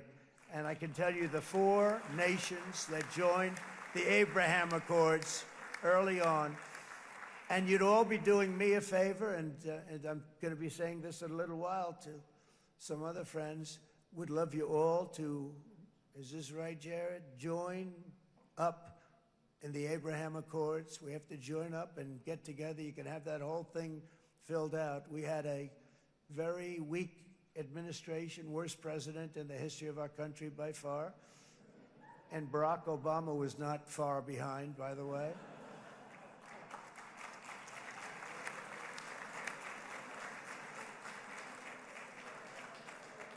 And they did nothing with this incredible document, the Abraham Accords, but now you can fill them up. Now you have peace, you have people that really like Israel. I'll tell you what. And they like Israel a lot more today than they did even 5 weeks ago. You've made a lot of, you've come back. You've come back strong because it was getting to be a little nasty out there in the world. And ultimately, the world wins. You can't beat the world. Or I would say to Bibi, it's now time. And he understood it better than anybody. Because ultimately, you know, the world's a very big place. And I've said a lot. I said, this piece of land is very small. It's unbelievable what you've done with that tiny, you look at a map even of just, not the world, the Middle East, and you have this little dot. And think of what you've done. It's incredible. It's incredible.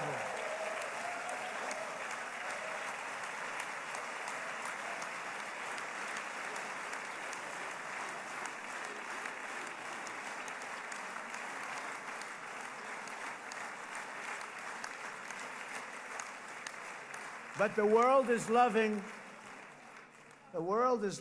Israel again. And I said to Bibi, you know, the world is big and it's strong. And Ron, ultimately, the world wins. And we don't have to worry about that now. But there was getting to be a period of time over the last few months, you know, the world wanted peace and Israel wanted peace. Everybody did. Everybody did. And what a victory it's been, right? What a victory it's been. If you would have gone on for 3, 4 more years, keep fighting, it was getting bad. It was getting heated. The timing of this is brilliant. And I said, Bibi, you're going to be remembered for this far more than if you kept this thing going, kill. It would be it would not be the same. And I just want to congratulate you for having the courage to say, that's it, we've won.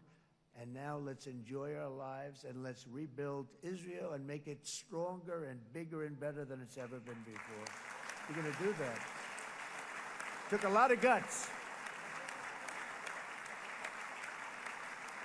And the choice for Palestinians could not be more clear. This is their chance to turn forever from the path of terror and violence. It's been extreme, to exile the wicked forces of hate that are in their midst, and I think that's going to happen. I've met some people over the last couple of months that want to see it happen very much, and after tremendous pain and death and hardship, now is the time to concentrate on building their people up instead of trying to tear Israel down. We don't want that to happen again. And the total focus of Gazans must be on restoring the fundamentals of stability, safety, dignity, and economic development so they can finally have the better life that their children really do deserve after all these decades of horror. I intend to be a partner in this effort in the sense that we're going to help and we're going to do something that became unbelievably popular. Everybody wants to be on it. It's called the Board of Peace, okay? How about that? Is that a beautiful name? Like a board of peace.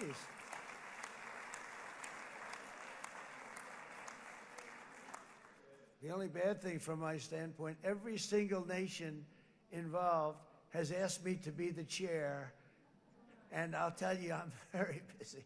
I didn't count on that, but you know what? If we do it, we'll do it right, and we have unbelievable power and wealth, because you're going to need wealth. You're going to need wealth to rebuild things, and they have wealth like few people have wealth. I want to thank the Arab and Muslim nations for their commitment as they've made to support a safe rebuilding of Gaza and beyond. I have many Arab countries, very wealthy countries, that came up and said, we'll put up tremendous amounts of money to get rebuild Gaza, and I think that's going to happen. The power, they want dignity, they want to come forward, and they want to say, and I want to say who they are, because what they're doing is going to be, I think, something that you're going to be very impressed with, Bibi, and you need that. You need the kind of economic power that they have, and they want to see it work, and they want to see it be safe, and they want to see it be good for Israel, too.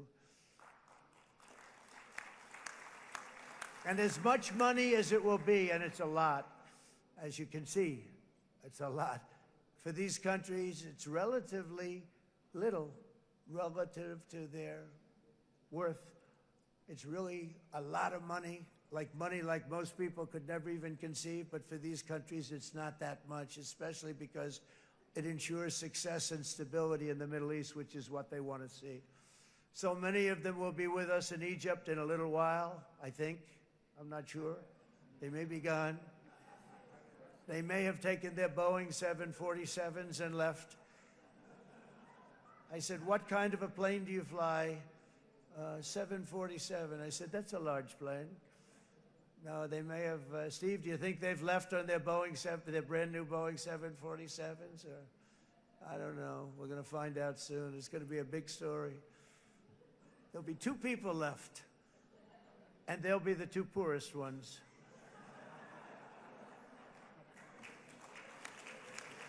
But it will be the wealthiest and most powerful group of nations. So the group that we have assembled, that's waiting for us, is the wealthiest and most powerful group ever assembled at one time. There has never been a group like this. And they're only looking for good. They want good. They're going to do good. And as those commitments are made, I'm going to let the world know who's doing it, because they really deserve to get the credit. And some of them probably won't want the credit, but they deserve it. It's more obvious than ever that the productive and responsible nations of this region should not be enemies or adversaries. You should be partners and eventually even friends, and that's what's going to happen. I know it. Together you can stand against the forces of chaos. Yeah, you go ahead. That's an important point.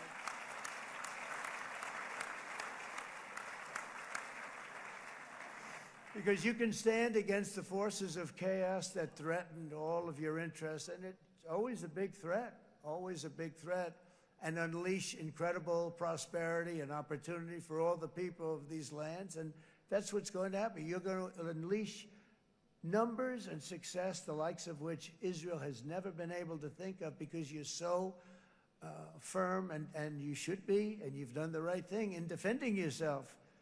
You're not going to have to worry so much about it. You've won, and now you can build, and you can do things that you never even thought possible. When you put that genius into doing something else, it's going to be something it's going to be a miracle. The miracle in the desert, it's going to be amazing. And it already is in a true sense. But it'll be wonderful when you can spend time thinking about other than war and defense and offense also. To that end, it's my firm hope and dream, frankly, that together the Abraham Accords will turn out to be everything that we thought they would. Those 4 countries were very, very brave in doing it. They did it at a very early point, and every single one of them benefits unbelievably financially. And if you noticed, even in this bad period that we just went through, they all remained a member of the Abraham Accords. They've done unbelievably well. And you know who you are, and I want to thank you. And they've stayed because of loyalty, but they've also stayed because it was really good business. They've made a lot of money being members, and you're going to all, I hope that every one of the countries that we're seeking, Jared, I hope they join quickly. No games, no nothing. Just join, get it. It's going to be a great peacemaker. It's really going to bring it together beyond anybody's wildest dream. So instead of building fortresses to keep enemies at bay, the nations of this region should be building infrastructure to weave your commerce closer together, because you've got to compete with the big world out there in commerce now. It's a different kind of competition. Instead of making weapons and missiles, the wealth of this region should flow to schools and medicine, industry, and frankly, the new hot thing, artificial intelligence. It's a lot of intelligence you're going to have to be thrown off to pay back these sums of money that they're doing. But that's really the hot one. And I might say that the United States, a year ago, was a dead country. I say it to people. I heard it first from the King of Saudi Arabia. I then heard it from UAE. I heard it from Qatar. I heard it from many other countries. A year ago, the United States of America was a dead country. Now it's the hottest country anywhere in the world. It is the hottest. There's no question about it.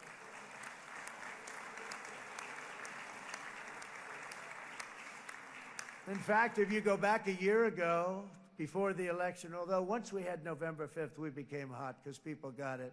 I would say November 5th was a time that we became really hot. But once you go back a couple of years, if I were in charge and the country was doing what they were, nobody was going to ask me to speak. Nobody asked Joe Biden to come up and speak, I guarantee you that. And if they did, he would have turned them down, I promise you. He didn't speak. He didn't speak, and he didn't speak well.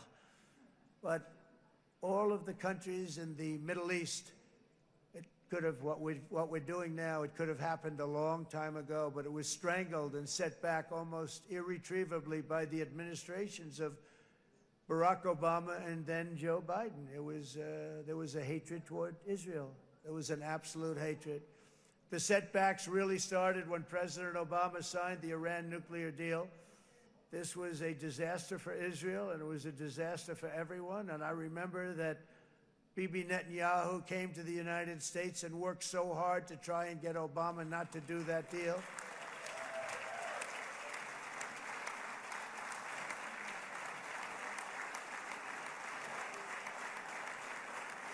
He worked so hard. But it was like talking to a wall. I remember him telling me it was like talking to a wall. They wanted to go with Iran. They chose Iran, frankly, over a lot of other good nations, but specifically Israel. And that was the beginning of a very bad period of time. You had Obama go out, and the Iran nuclear deal turned out to be a disaster. And by the way, I terminated the Iran nuclear deal, and I was very proud to do it.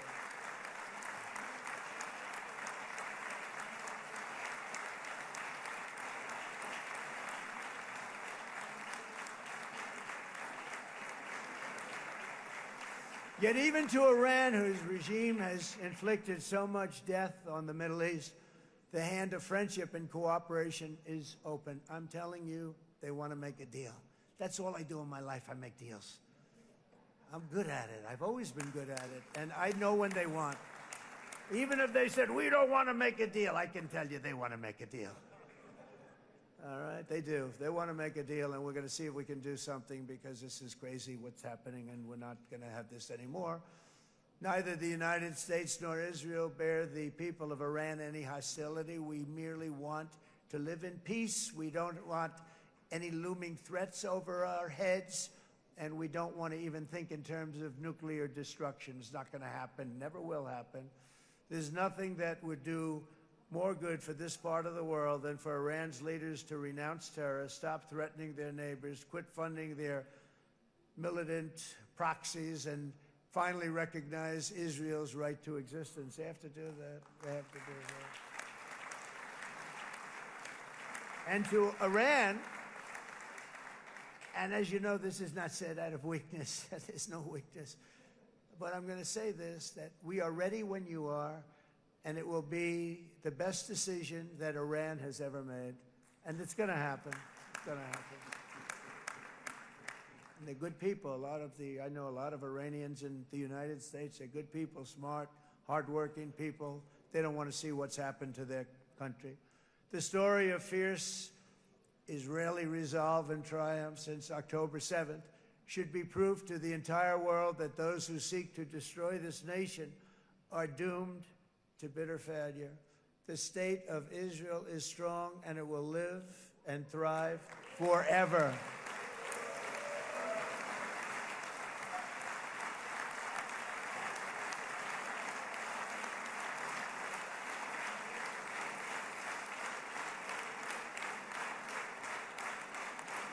And that is why Israel will always remain a vital ally of the United States of America. Israelis share our values, field one of the world's most powerful militaries. You really do. You have an amazing, what a job you've done. And have one of the most innovative economies on earth. Those are just a few of the reasons why I'm proud to be the best friend that Israel has ever had. And they all say it in the White House. They all say it. I guess it's true because everybody says it, baby. You said it today. Thank you. But as president, I terminated the disastrous Iran nuclear deal, and ultimately I terminated Iran's nuclear program with things called B-2 bombers. It was swift and it was accurate and it was a military beauty. I authorized the spending of billions of dollars, which went to Israel's defense, as you know. And after years of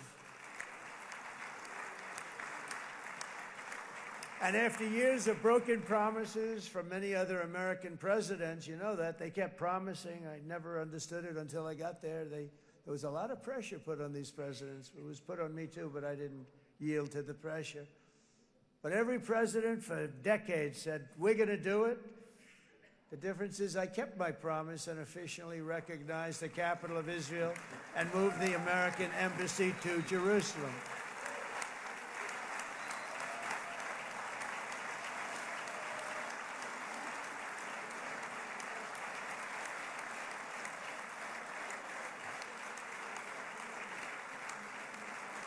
Isn't that right, Miriam? Look at Miriam. She's back there. Stand up, Miriam. Stand up.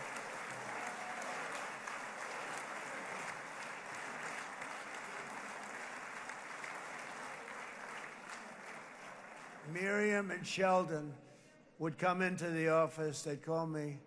He'd call me. I think they had more trips to the White House than anybody else I can think of. Look at her sitting there so innocently.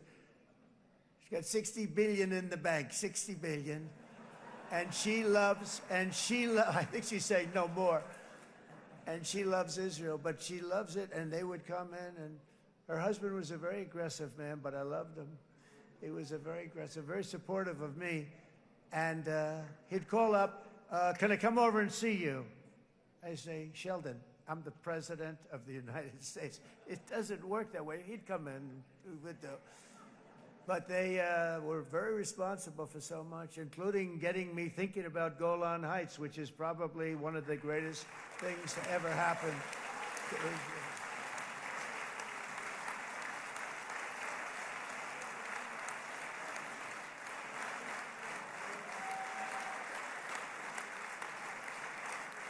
Miriam, stand up, please. She really is. I mean, she loves this country.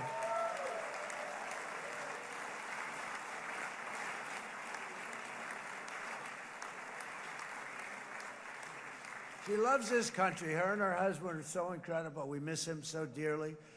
But I actually asked her, I'm going to get her in trouble with this, but I actually asked her once, I said, so Miriam, I know you love Israel. What do you love more, the United States or Israel? She refused to answer. That might mean Israel, I must say. We love you. Thank you, darling, for being here. That's a great honor.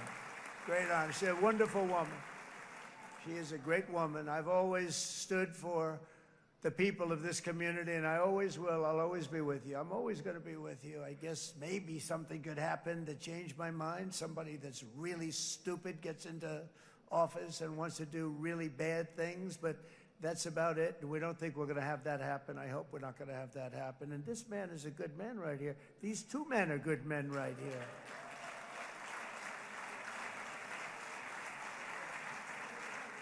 Hey, I have an idea. Mr. President, why don't you give him a pardon? Give him a pardon. Come on.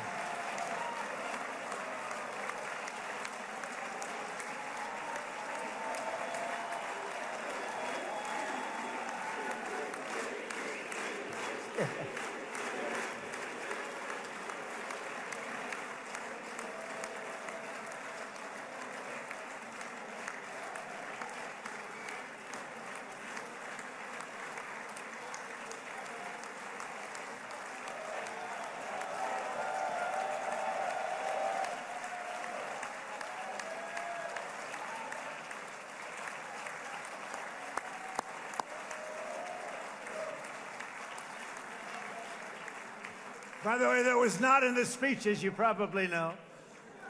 But I happen to like this gentleman right over here, and it just seems to make so much sense. You know, whether we like it or not, this has been one of the greatest wartime presidents. This has been one of the greatest wartime presidents. And cigars and champagne, who the hell cares about that?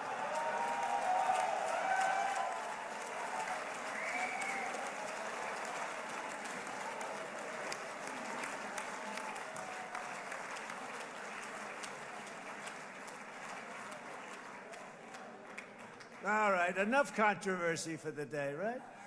It's actually, I don't think it's very controversial. So, you know, I mean, I see so popular. You are a very popular man. You know why? Because you know how to win.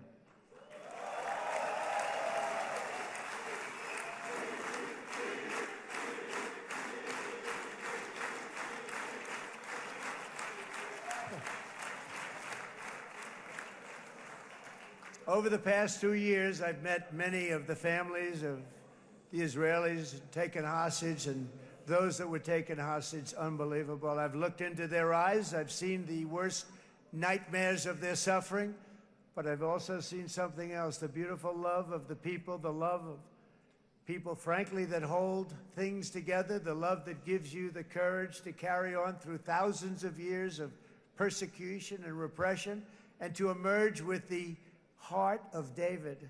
It's the heart of David. It's that love that's defeated the enemies of civilization, built this incredible country and this unbelievable economy, and forged one of the great democracies of the world. That is why it's a true honor to stand here today and address this assembly in your ancient and eternal now capital, Jerusalem. I'm proud to have helped in that regard. This city and this nation stand as living proof that a much brighter future for this entire region is truly within our grasp.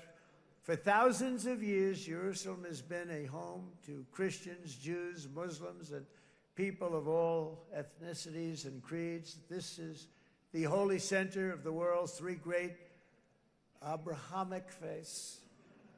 I like that too. Adorned, it's the first time I've seen that word in a while. Adorned with their sacred sites and alive with their pilgrims and visitors from every corner of the globe. But here between the Western Wall, the Temple Mount, and the hill called Calvary, people of every faith and background live, work, pray, serve, and raise their families side by side, and they do it with love. This example is just one of the modern miracles that Israel has given to the world. And just in closing, the leaders in this chamber know better than anyone else the challenges of this harmony, and it's been easily won. No, it hasn't. It has not been. It's been so tough, but it has been, some say, a miracle. What you've done is a miracle. Look at your size. Look at your chances when it all started. And you know, if you think about it, you are safer today, stronger today, and more respected today than at any time in the history of Israel. Think of it. People used to say it wouldn't exist. They don't say that anymore, do they? Yet if safety, security, and coexistence can thrive here in the winding alleys and ancient paths of Jerusalem, then surely peace and respect can flourish among the nations of the broader Middle East. The God who once dwelled among his people in this city still calls us, in the words of Scripture, the turn from evil and do good, to seek peace and pursue it. So he still whispers truth into the hills and knolls and valleys of his magnificent creation, and he still writes hope into the hearts of his children all over the world.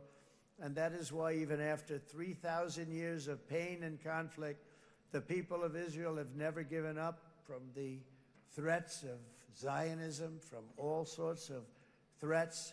You want the promise of Zion.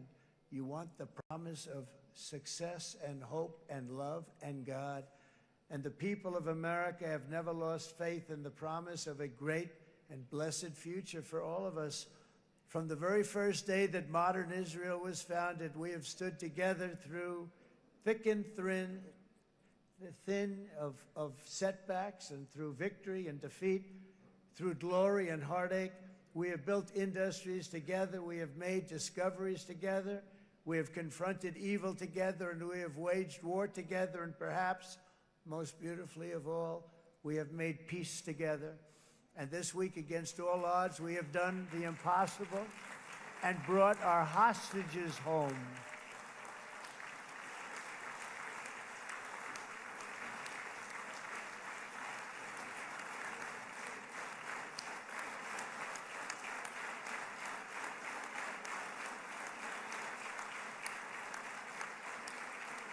So now we're going to forge a future that is worthy of our heritage. We're going to build a legacy that all the people of this region can be proud of. New bonds of friendship, cooperation, and commerce will join Tel Aviv to Dubai, Haifa to Beirut, Jerusalem to Damascus, and from Israel to Egypt, from Saudi Arabia to Qatar, from India to Pakistan, from Indonesia to Iraq, from Syria to Bahrain, Turkey to Jordan, the United Arab Emirates to Oman, and Armenia to Azerbaijan, another war that I just settled. We are going to have hope, harmony, opportunity, and happiness here in the spiritual and geographic center of the entire world. That's what you are. Israel, America, and all of the nations of the Middle East will soon be safer, stronger, greater, and more prosperous than ever before.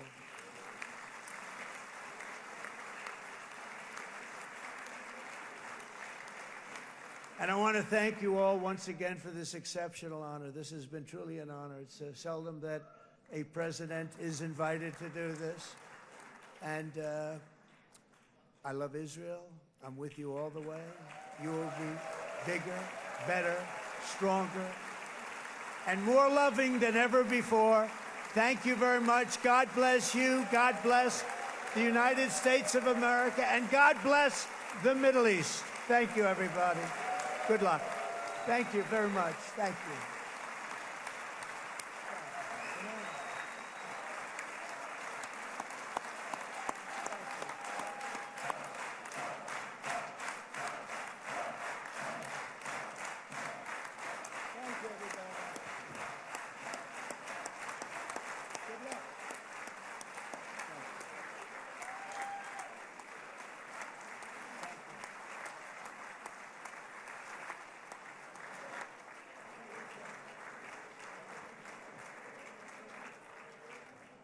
אני מודה לנשיא ארצות הברית של אמריקה. I'm thanking the President of the United States. The session is over. The next session will be on the 20th of October at 4 o'clock in the afternoon. Happy holiday and good. This session is finished.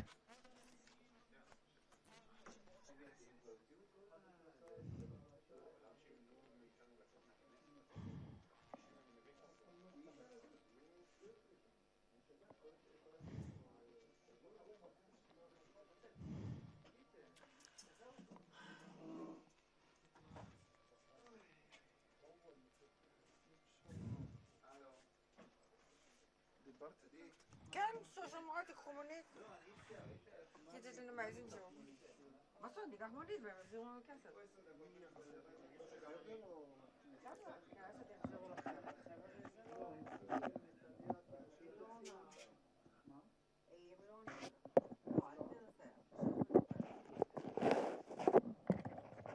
איזה בוא, עכשיו נראה את הגבול במצב.